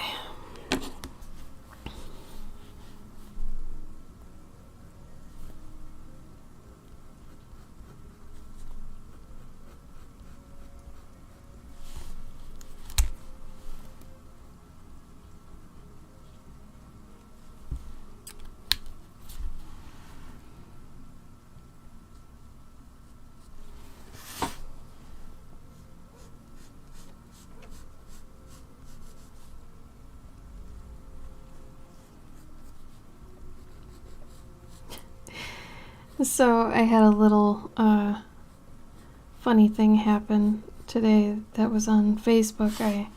I'm in a group for the town I live in. Very small town. In fact, it's so small that the group for the town, somebody actually posted in the group, "Hi, if you were at a garage sale yesterday and you left your glasses, I have them." Like, the town is so small that somebody that left their glasses at a garage sale can, like, re-find them. I don't know why I found that so cute and charming, but then I had a moment like, damn, I'm in the boonies. I don't mind it. I like it better than the city, but I just thought it was a funny moment. Like, hey, you left your glasses at my place. Like, if you were at a garage sale. Like, what? Oh, it's a Twitter course, Mike? That's cool. I love it.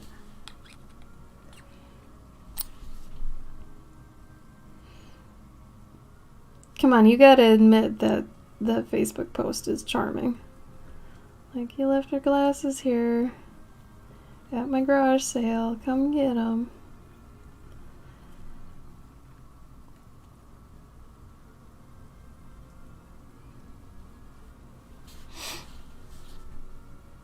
Yeah, right? That is weird that they would just, like, maybe they just set them down. I don't know. Project City, cool.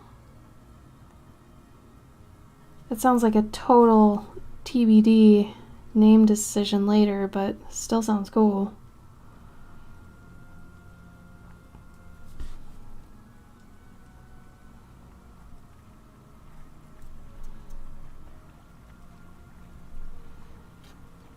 I don't know.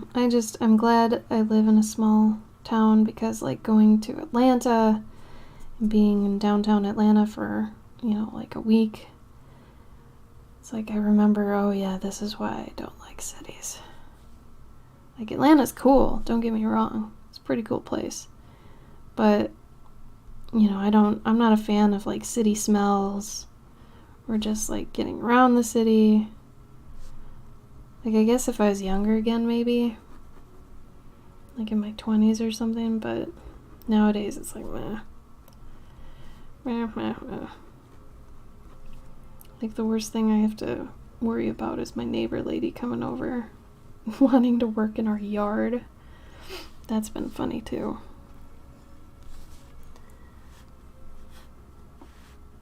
Yeah, it's weird because the past couple places we've lived have not been as friendly as this. Actually, the last town we lived in, we were, like, stuck between a bunch of racists and Trumpers.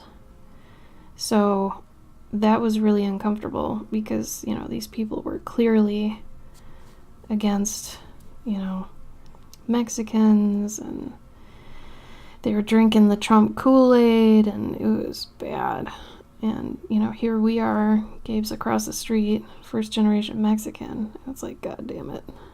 We gotta get out of here. And that was a burb. But it was like a high-end suburb, where this one is like, I'm gonna literally come over and knock on your door and ask if I could go into your yard and fix something for my yard. Like, that's what my neighbor lady has been doing. And she's great. She's really, really nice. She's cool. All our neighbors are, like, either our age or they're like 80. There's not really an in-between. And the ones that are older are, funny enough, the nicer ones. The ones that are more, like they want to come over, say hi, blah, blah, blah. And I like that. It's the younger ones, like, we're all afraid that, you know, everybody else our age is, like, racist or, you know, into something weird, and I don't know. Like, we didn't want to go around saying, hi, we're new in the neighborhood, until we found out, you know, that nobody around us was gonna have it out for us. So that's always scary. I bet the boonies in Florida have crazy people, though, don't they, Mike? Yes, amazing food. Yeah. That, oh my God. That's the part of cities I like, too, is there's so much food. There was so much vegan and gluten-free food. Like, in Atlanta, it was so good. Every night I was eating so good. It was so tasty. Oh my God. That's the only thing I will forever miss about not living in a city, is the food options. Jesus, they're so good. Confederate and MAGA flags. God.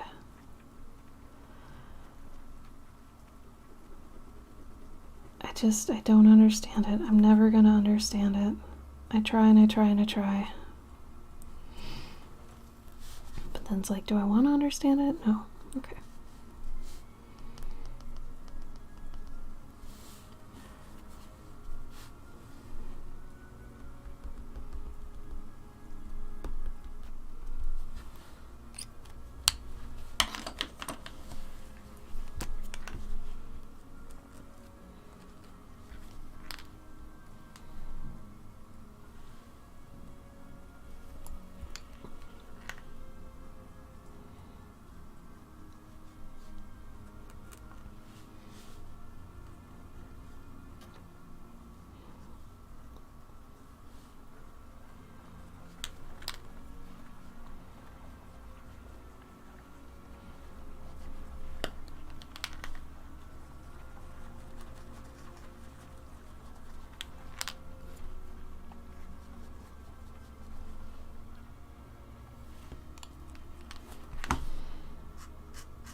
No good, man. We have a few MAGA flags here. I mean, we're on the border of Iowa, so you get a few of those out here. One of them that's down the street, something happened to it where it used to say Trump won, but now it says like Rump won, and I think that's funny. Rump one.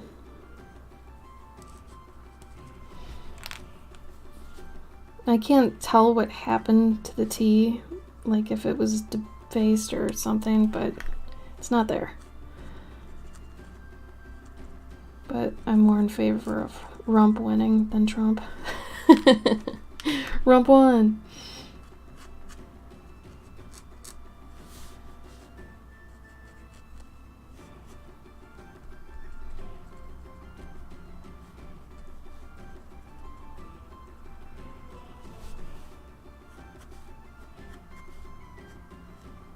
It's like, if that was your flag and you knew something was wrong with it, wouldn't you just take it down at that point? Like, why are you keeping it up there? It's almost not even helping your side of things. Because now it's literally a joke. Literally.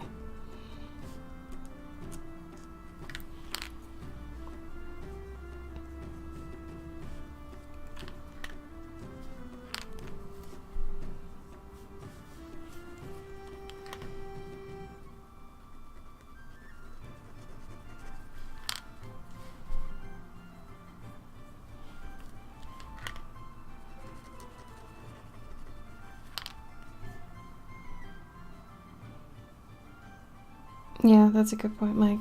You could just do that. Should we revive the recipes channel on your Discord? I mean, we could. Would you like to? I mean, I could bring that back. Did I hide it, or is it still there? Honestly, our Discord is so kind of dead, but I don't know. I don't want to say I like it like that, but I don't mind that it's kind of chill. It's there if people need it, and, you know, if you want to tell people you're streaming, whatever, it's cool. Or share your work, but it's like, I like that's not a Discord that's expecting too much, I guess.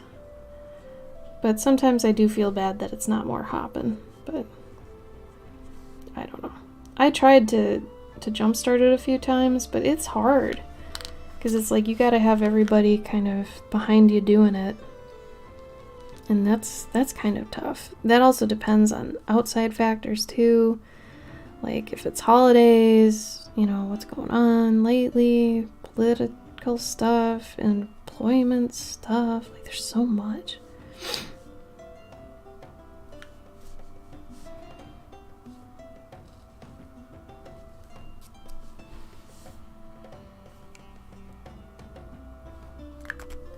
Oh yeah, I'm always up for more vegan stuff. Yeah, we have great people in it. That's the thing. It's like, it's full of great people. They're there. Oh yeah, the recipes is there.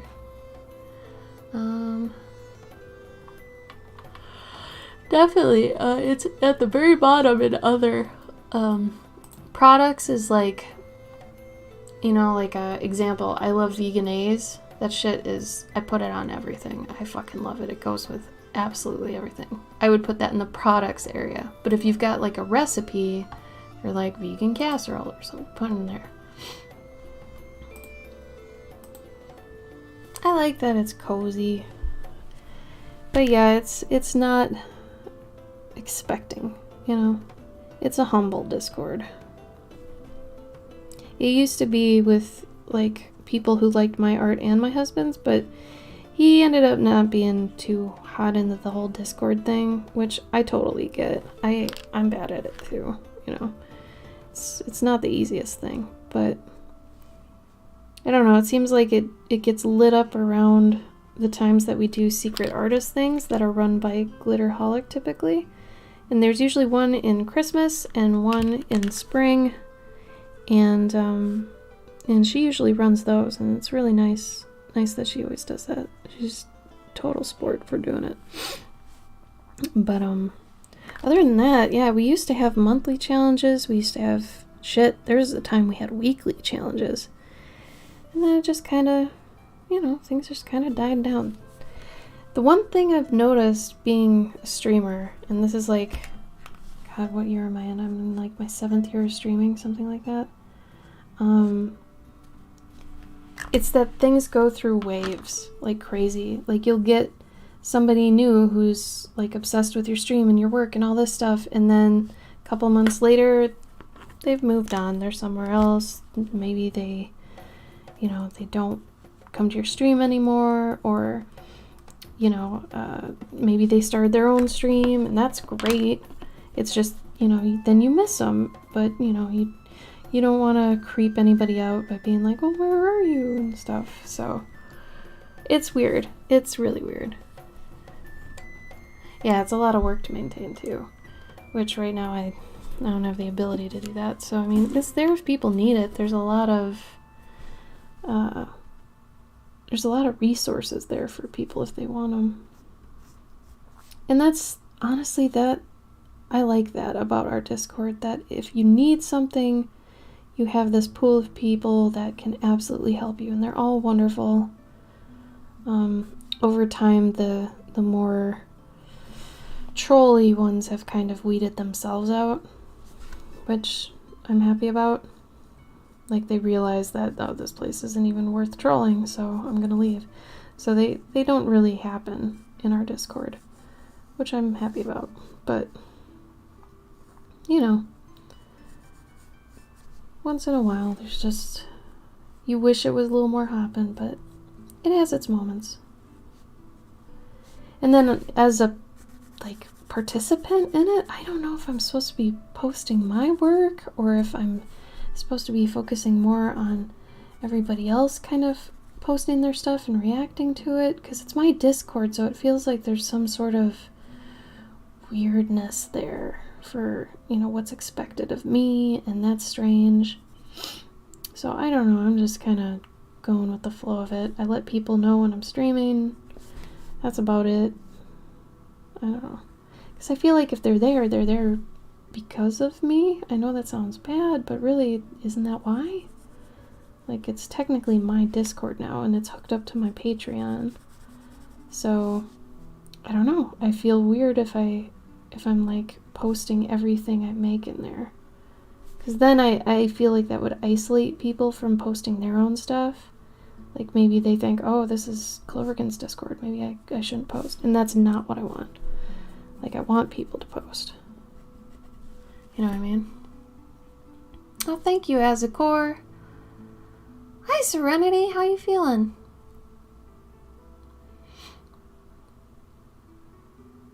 That's small but nice. Is it mainly your friend group, though?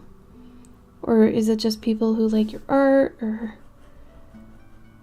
it just feels weird when you run it. You know, there's I don't want to say it's an identity crisis, but there is like, what is my role in this?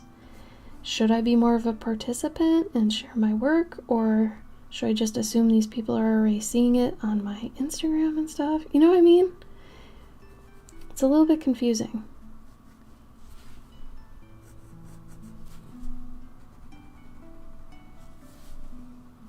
Oh, you're exhausted? Oh, did you work today? It's a perfect balance. Oh, that's good. Oh, see, you got 5 people running it? I think I've got like 200 or 300 people in mine. But like nobody's ever talking, and it's just me running it. So, yeah, that's tough. I think if it did get hopping, I'd probably panic a bit. I'd have to get more mods. Because I don't even think the mods I have right now in Discord really frequent the Discord, honestly. Which is totally fine. I mean, I don't even frequent it that much. Yeah, not to mention, like, I feel like lately AI art has kind of scared artists a little bit off the internet, and I am kind of with them on that. I'm a little scared myself. Just in general. I don't know, man. It's just like, what's the point? You know? Like, knowing your art gets added to a generator automatically. It's really fucked up.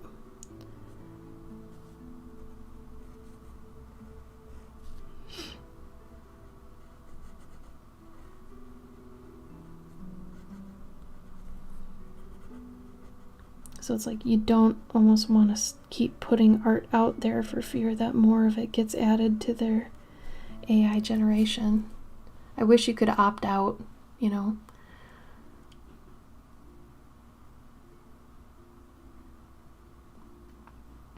Oh, that's true, Azakor. Yeah, most people aren't using Insta. It's so... everybody is so... like...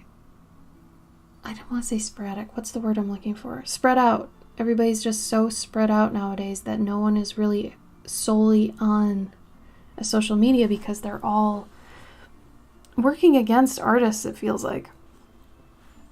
I mean, Twitter is probably the least evil when it comes to artists, but it's got its own problems with, like, if you tweet at something, this would make a cool shirt, there's a bot that retweets that, but also actually makes a shirt out of that tweet, which is so fucked up on so many levels and is so messed up.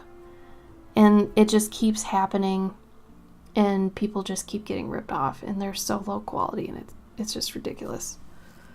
Like, bots are being used to make merch instantly. It's so weird. Oh, really, Waco? That's really weird. You guys know about the whole tweeting about this would be a cool shirt thing? That was so weird. I don't know if it's still happening, but when it was like, are you serious? How was this? I don't know, it was so crazy. Because it'd be like if I put this up somewhere and then somebody responds to it, this would make an awesome shirt, and then there's a bot that would recognize somebody said that, they'd make a shirt on a site of what I posted, let's say, and then they'd tweet back at that person, you can get it here. And it's, I mean, let's be honest, it's brilliant, but it's fucking evil. Like, evil as can be. It's so maddening. Like, and NFTs, don't get me started. Granted, I'm a small enough artist where I don't have to worry too badly about these things, but I am very worried just in the long term, and for people I know who should be worried about these things. Like, I have friends who are a good deal bigger than I am in terms of reach, and they are fair game for all this stuff. So it's really goddamn scary. Like, just the mere idea that AI art can even, like, if you're like, make something like Beatrix Potter and Cloverkin, and it takes, like, some of my work and maybe something that has a watermark on it and includes the watermark on the piece, like, that's how messed up it is. It's like, are you serious? Then people are gonna be like, wait, she made this? Like, it takes your fucking watermark, dude. That's so messed up. When I saw that, that was so crazy. I mean, obviously, the whole AI stealing jobs thing aside, that's just creepy. The watermark thing alone. Oh, come on, Serenity, shut up.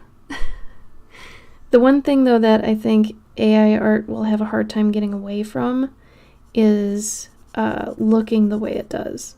You can almost, at least for most of us artists, we can immediately recognize when it's AI art. It has a very specific, like, impressionistic look to it, and nothing is really, like, it's overly detailed, but you're still looking at not really anything, if that makes sense. A lot of AI art looks like that. But to the common eye that's not, doing art on a daily basis, it might just look pretty, and they might never see that it's got its own style look to it, So there are going to be people who are always selling, like, really shitty AI art on stuff, and there'll be people to buy it. It's just maddening.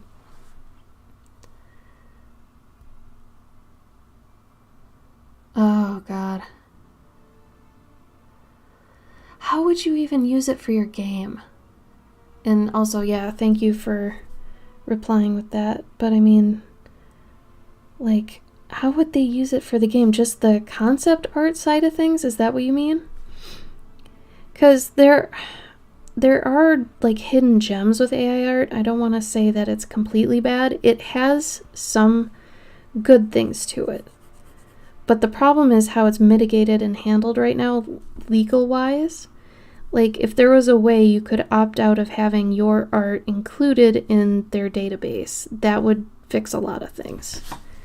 If, I could say somewhere on this main AI art generated whatever, that's like, okay, hi, yes, I'm Cloverkin, please don't use my shit in your data pool for when people are looking things up, And then if somebody maybe types in Beatrix Potter, Cloverkin, mouse, this, and when they press enter, it'd be nice if it was like, Cloverkin chose not to be a part of this, blah, blah, blah, blah, blah. I'd be fine with that.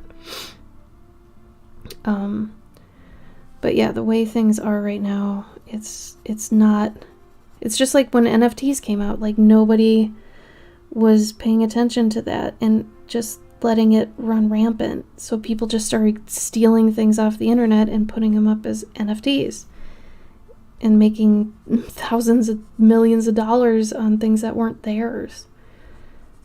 Like, how fucking messed up is that? Anyway, so these are what we deal with lately.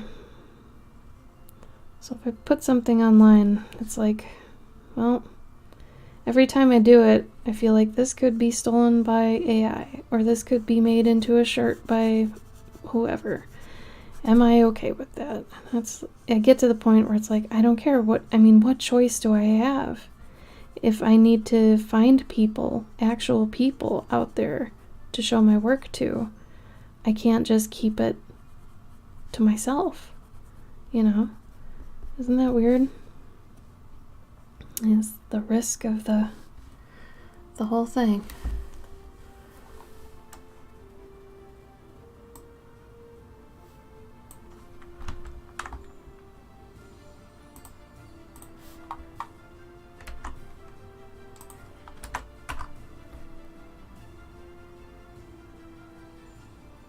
I'm gonna say that's AI because how it's cut together around the eyes and around the feet. Like, it looks like it's supposed to be colored pencil and watercolor, but it's also not doing that correctly, I think.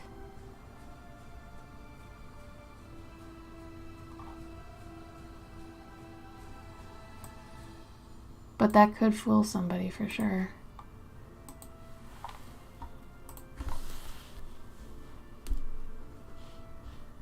Exactly, Azakor. So it's like the only people that are getting into that are like crypto bros and stuff.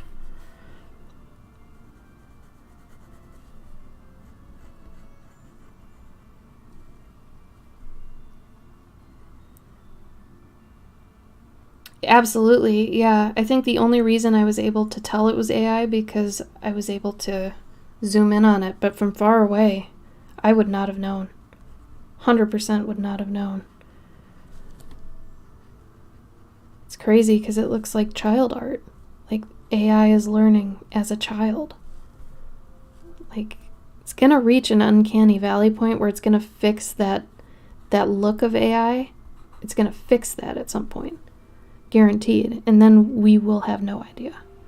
Like, maybe there will be metadata that's kept in, screenshots or things we do, but, maybe eventually they'll have high-res things that get rid of all that, and you can just download it, and then people taking it and changing it just a little bit, It's gonna get crazy.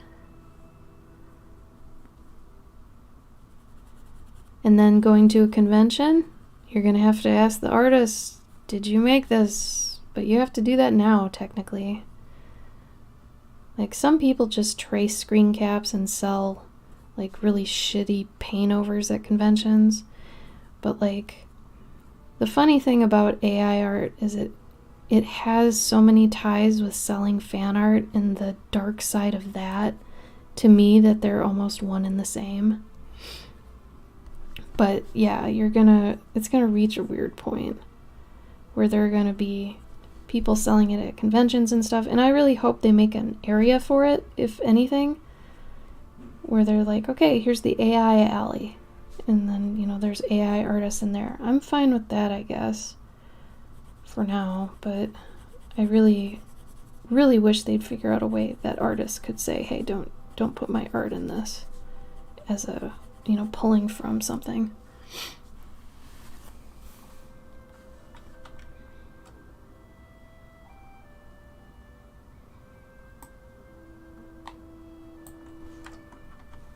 Are you using Midjourney for these, Waco?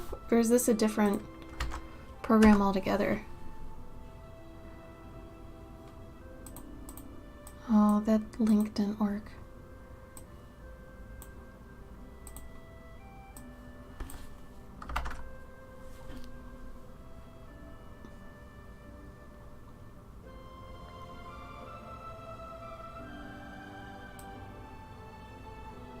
Night Caf. So you look like you use this a lot, or Night Cafe. Do one of my work. See if you can get something close to what mine looks like, for sake of argument. I'm really curious, because I tried to do it with myself, just to see how close I could get for, easing my fears, but I'm not as versed in it as you probably are. So I'd be interested to know somebody who's used to doing prompts for AI, if they could make something that looks like mine.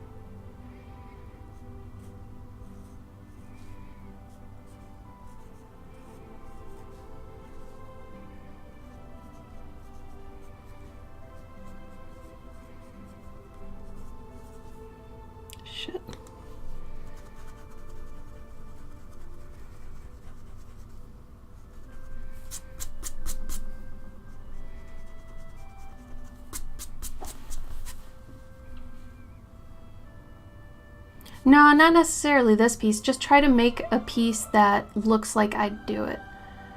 Like if you were, let's say, here's your story. You're going to a convention and you want to rip me off because I wronged you. So you want to make a bunch of art prints that look like my stuff. Go. Like, you write the prompts that would make something that looks like my stuff. I assume you're going to have to put Cloverkin in it, but, you know.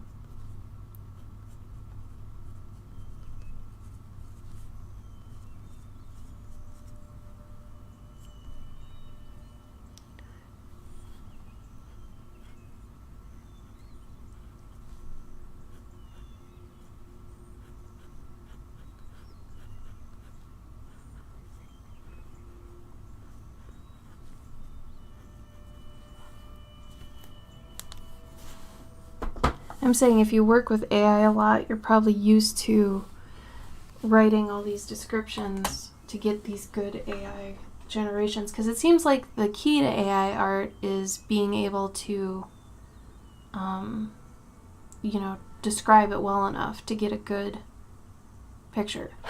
So that's the real art of AI art, is being able to describe it well.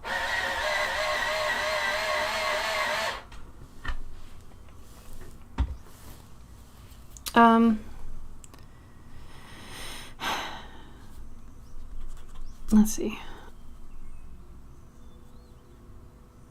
So you're saying I need to give you a description of a piece and then you can kind of reword it to work for the thing? Or am I understanding that right? Because I'm saying I'm bad at this for AI art. Or are you just saying, like, what would be a Cloverkin piece? Is that what you mean?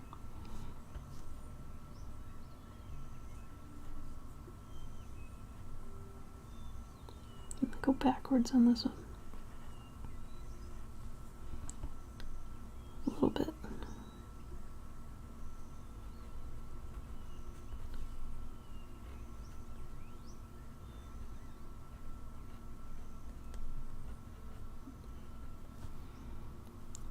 God, my handwriting today is fuck awful. So bad.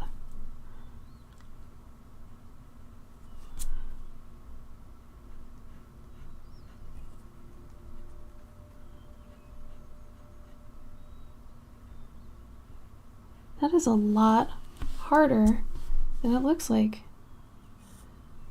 You know I can't fucking cook.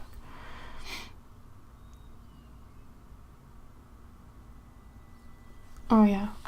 So that's what I'm saying. All the times I've tried to do that, it doesn't actually give me something close enough because I don't think I'm doing it right. But if it's like, okay, watercolor with pencil outline, Beatrix Potter, Cloverkin. See, this is the type of shit I do. Watercolor, pencil outline of a bear talking to a snail. Children's book, stylized, like maybe that. Yeah, that's what I'm wondering, like, do you get better results with, like, more in-depth descriptions, or do you get worse results?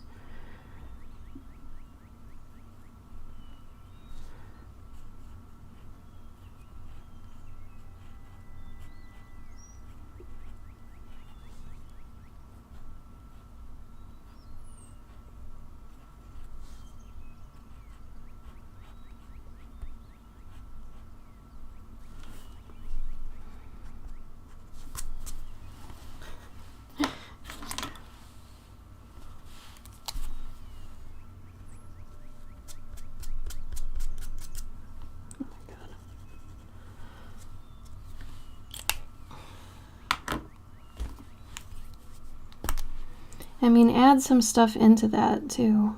I mean, if you need to.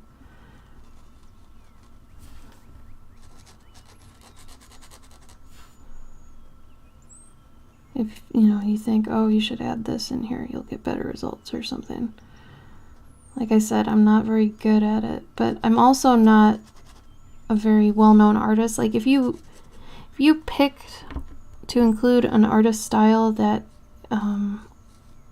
is very famous, like Muka or something, then you're going to get way better results. But you know, if there is somebody on the internet who has like a prominent like internet presence, prominent presence, that's what I was looking for. You know, there might be enough images to pull something together, you know. So everything's still baby right now, but man, it's gonna happen. It's got to. Especially the convention thing. It's already happening. Like there were people at Dragon Con with AI art up, and it's like, they're not artists. They didn't technically make those. They just wrote those, you know?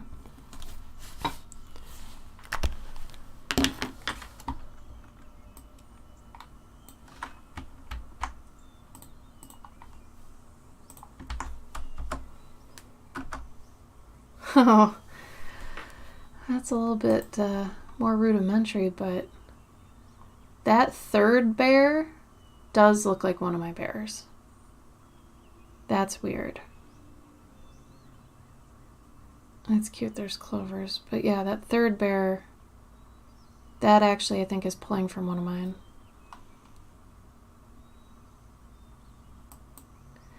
So, I mean, if you described this piece, which is what I was trying to do, I guess I'd have to add in sad, depressed bear sitting under tree, talking to snail, word bubble.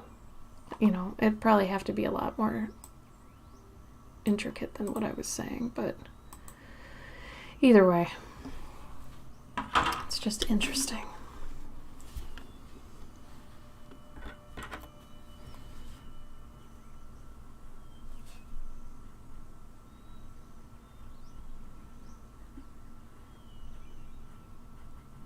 But yeah, I have a friend who has like 440,000 people following him.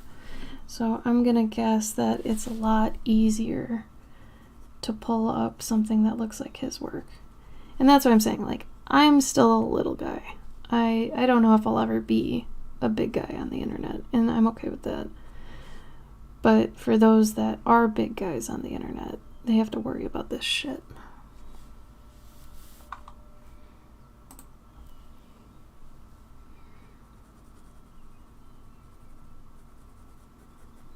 It's funny because the program you're using seems to be a lot more artistic than Midjourney. Midjourney feels more realistic, like it does better with realism. The one you're using almost feels catered to making fake art.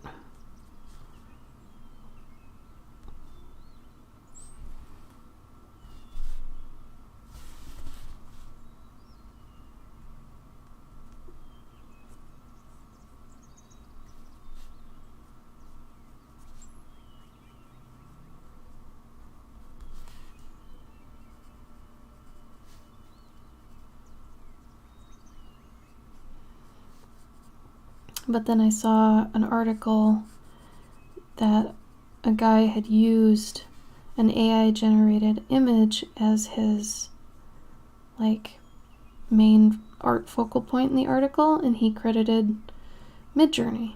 And it's like, okay, but Midjourney made it, but if you put in artists' names to get that image, shouldn't they also be credited somehow? Like, because it's using their images directly as, like, this is where it gets so dicey, is this sort of area, you know?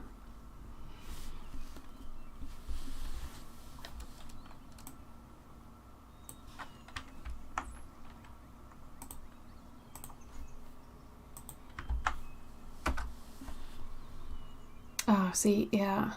That's crazy. But you can still tell it's like AI. It's so weird. That's what I'm talking about. Midjourney looks like that. Like all the things I've seen made with Midjourney look like that. So it's almost like the AI itself has a style depending on the generator.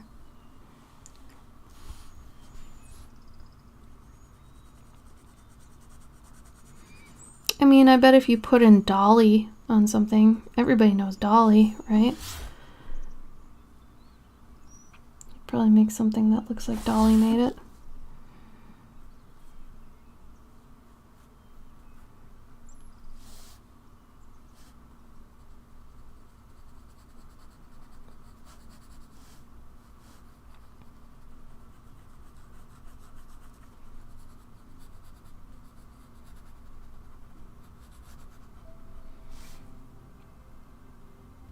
Yeah, it has a handwriting.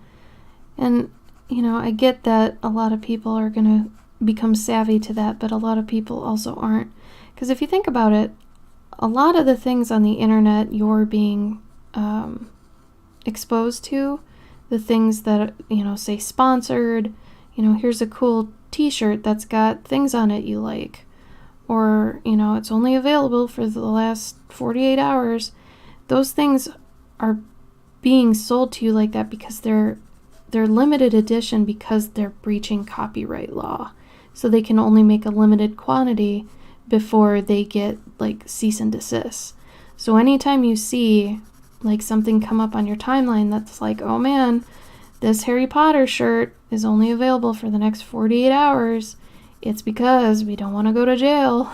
Like, you gotta be really careful with the stuff you buy because it's usually not legit, you know?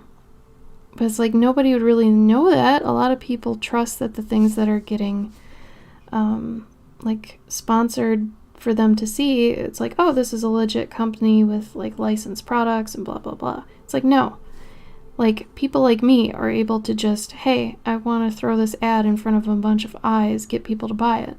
Nobody's like vetting all these things to be like looked at like, is this official merchandise? Like, nobody's doing that. The only time that comes up is if somebody like, you know, reports them for it. It's crazy.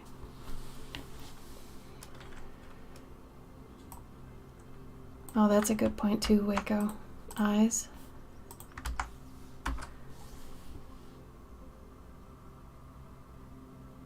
Yeah, it's gonna get there though. I mean, this is the first year it's been out. Like, it's gonna get better. Exactly. 100% Azakor, you got it. So a lot of these things are using that.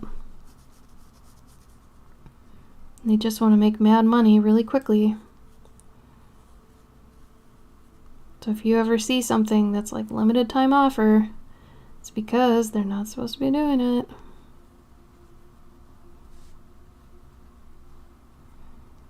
And don't give those people your money, even if the thing is really cool. Because if you give them your money, they're going to keep doing it. Don't do it. And usually they're really shitty products anyway. Made on really crappy printing presses with really shitty materials. Yeah, and people use Photoshop to help with the eyes. That makes sense.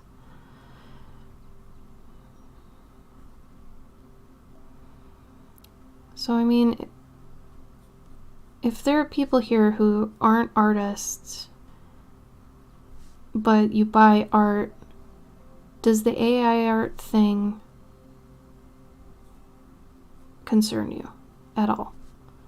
Or are you just kind of like, I'll know it when I see it. I won't, you know, be a part of it, but, you know, I want to support real artists or something. Or do you like it? Do you, you know, fan t-shirts made by indie artists, like 10 years. Ugh. No, Hazakor, no. You don't do that anymore, do you?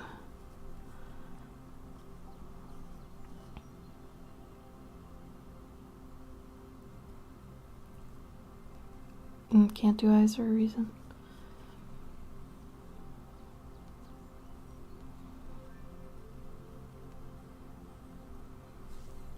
Remix culture. It's not derivative enough. Like, if people can recognize it's from a property, you could still be called out on it. Oh, I'm so glad you stopped. Good job.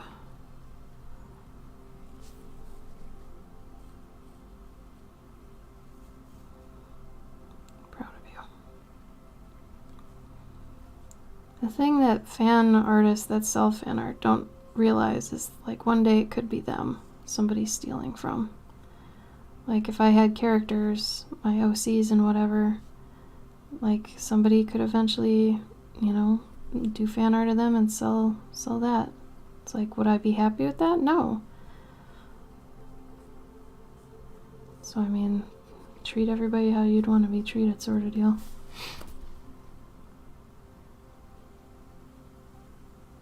It does, yeah, it has an off feeling. I forget who mentioned it in the chat, but that's the Uncanny Valley thing. Where it's like, this isn't quite real or right, you know? Something's wrong. That's the Uncanny Valley.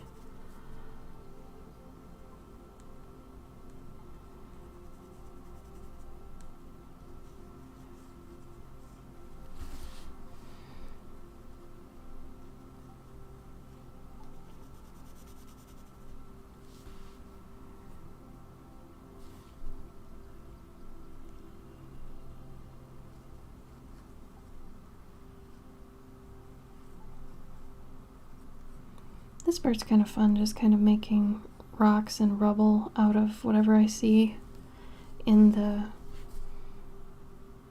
watercolor. Like, I didn't actually put any of these things here purposefully, I'm just kind of going with it.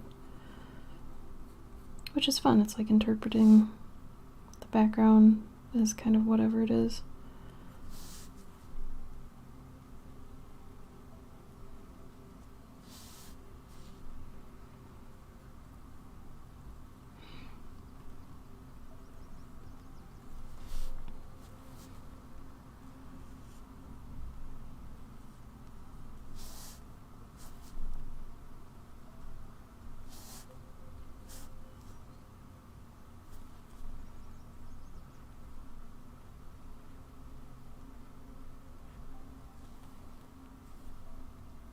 I think my bad handwriting kind of adds to this. Like, it's so bad. Like, I could clean this up, but I don't know, I kind of like it. Being this shitty.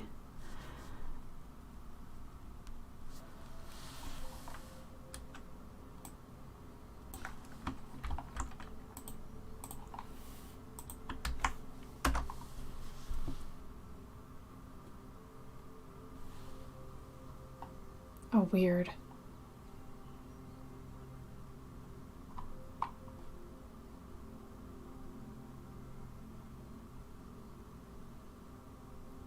Yeah, there's something so weird about that.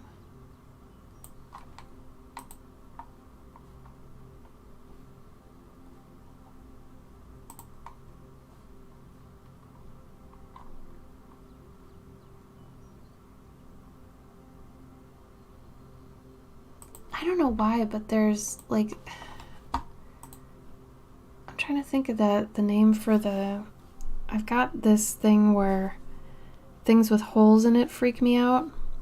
I know it has a name. I don't think it's chumptophobia. No, I can't remember. Anyway, and a lot of AI art comes back giving me that feeling of something with holes in it.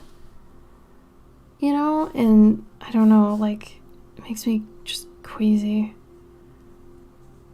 I don't know why it ends up having that look to it. It's like juicy or glossy. Really, really weird. Really weird.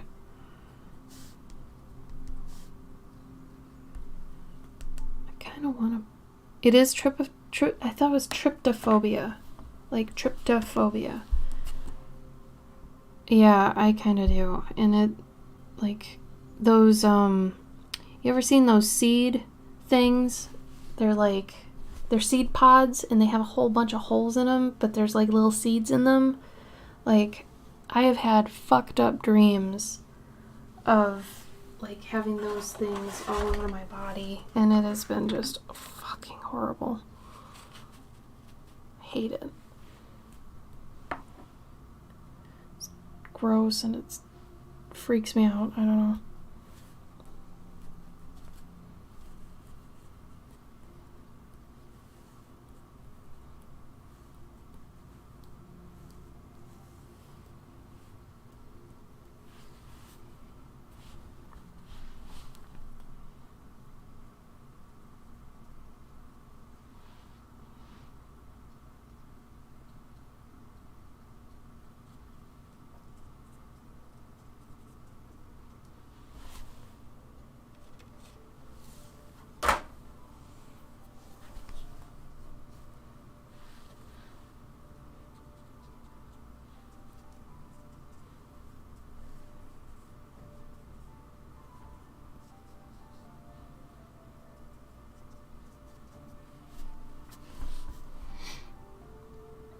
Alright, I think this is basically good to go. Minus this problem I just saw. I want this to be a bit darker. And I want this to look more like the rest of the walls.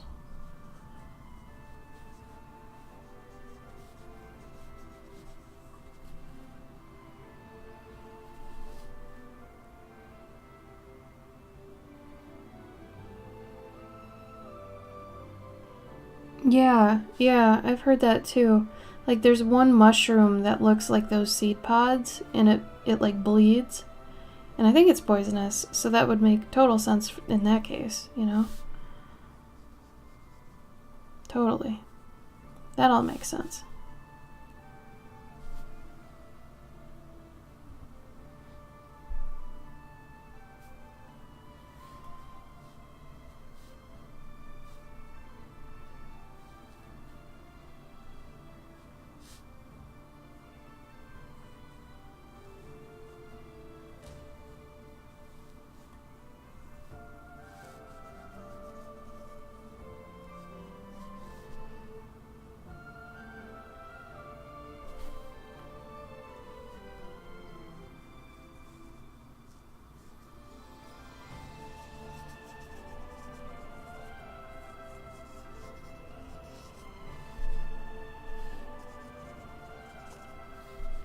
Nice thing about drawing dirt is basically anything goes.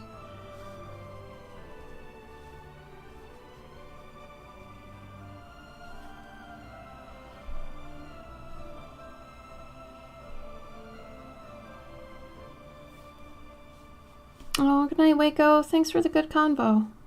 I appreciate the good conversation. That was nice. And for your insight. I appreciate it. I hope you sleep well, my friend. I'm about to end the stream anyway, so it's pretty good timing.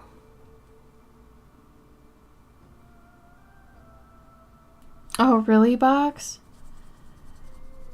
Did you have this fear of poison for some reason? Like, had you or somebody you'd known been poisoned or something like that?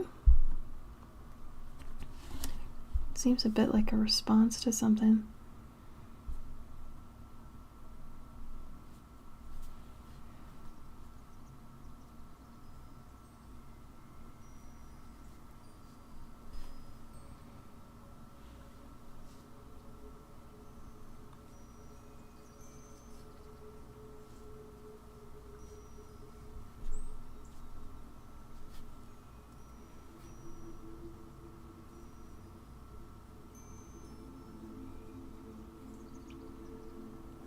Or did, like, maybe a family member get that in your brain, or...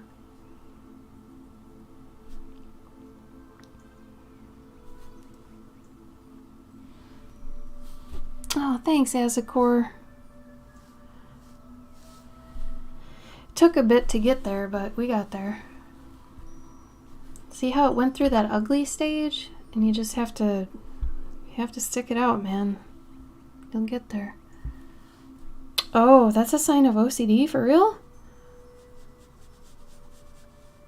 I saw that as you just being careful. I I wouldn't have seen that as OCD. That's crazy. Really?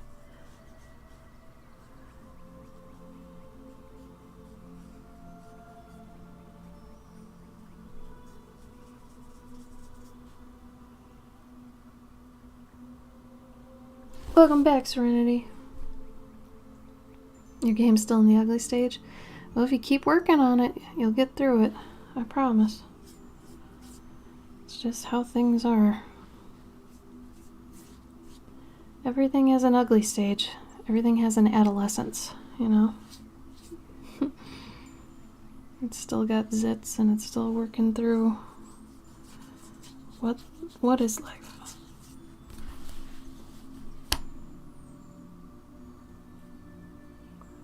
Oh, that makes sense.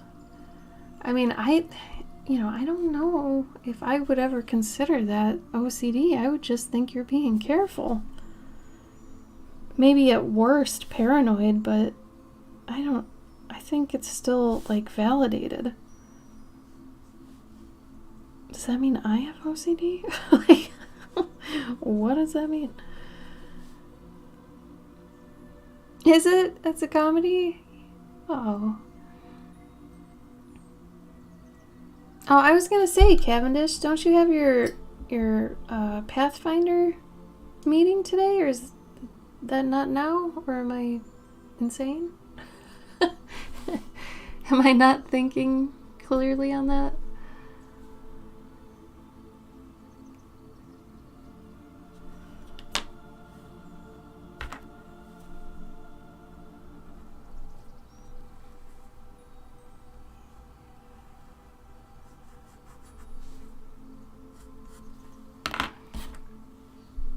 Oh, hilariously not good. Now, don't be like that. I'm sure it's fine. If nothing else, it's just, like, previous art, Oh, you played last weekend? Don't beat yourself up on your art, okay? You can always improve it. You can always change it. Take some time for it.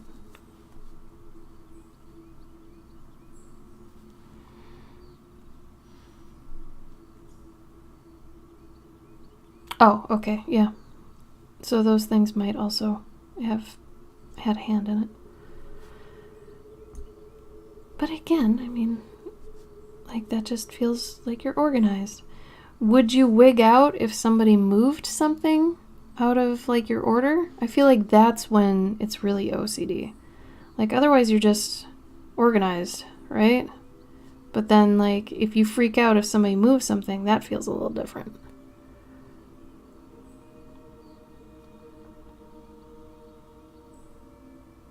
Oh, cool, Cavendish. That should be fun.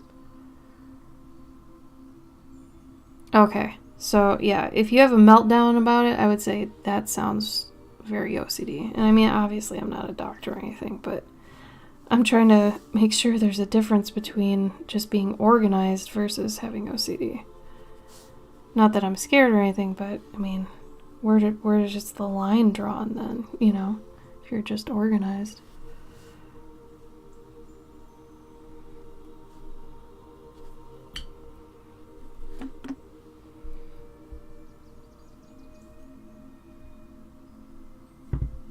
Okay. Any last tidbits of talking stuff? I'm gonna peel out in a second here. I think this is basically where I wanted it to be. I don't know why he's wearing jeans. Imagine they're medieval jeans. Oh, like for real? His actual childhood friend?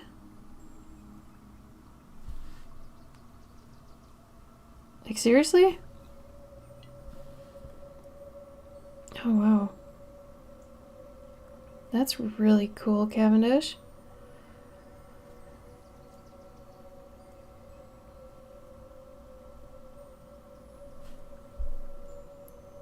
Well, that's definitely worth going to. Yeah, especially if he knows him, or knew him, or what have you. That's crazy. Flexible armor. I love it. It really is, isn't it? Let's be honest. Alright. Alright, here we go. Thank you guys for coming to another Saturday stream for a Bickerborough painting. I think this one turned out pretty fun. As always, I'm selling this just like I'm selling this one from last week and all the other ones on my site. So if anybody wants one, go check out my site. If you want this one, message me, and it'll probably be $135 like normal for all of them. I've tried to keep them all consistent because they're about the same amount of work. But yeah, otherwise, come back next Saturday and we'll do another one. Alright? If you enjoy my work, please check out my Patreon. It's under Cloverkin. If any of you are patrons and you expect physical mailed rewards, those should be going out next week sometime. Maybe late next week, early week after that. Anyway, everybody have a great week going forward, okay? I really hope you have a good time, get lots of rest, eat lots of good things, and have fun, okay? Don't forget to have fun. I'll see you next time, alright? Bye!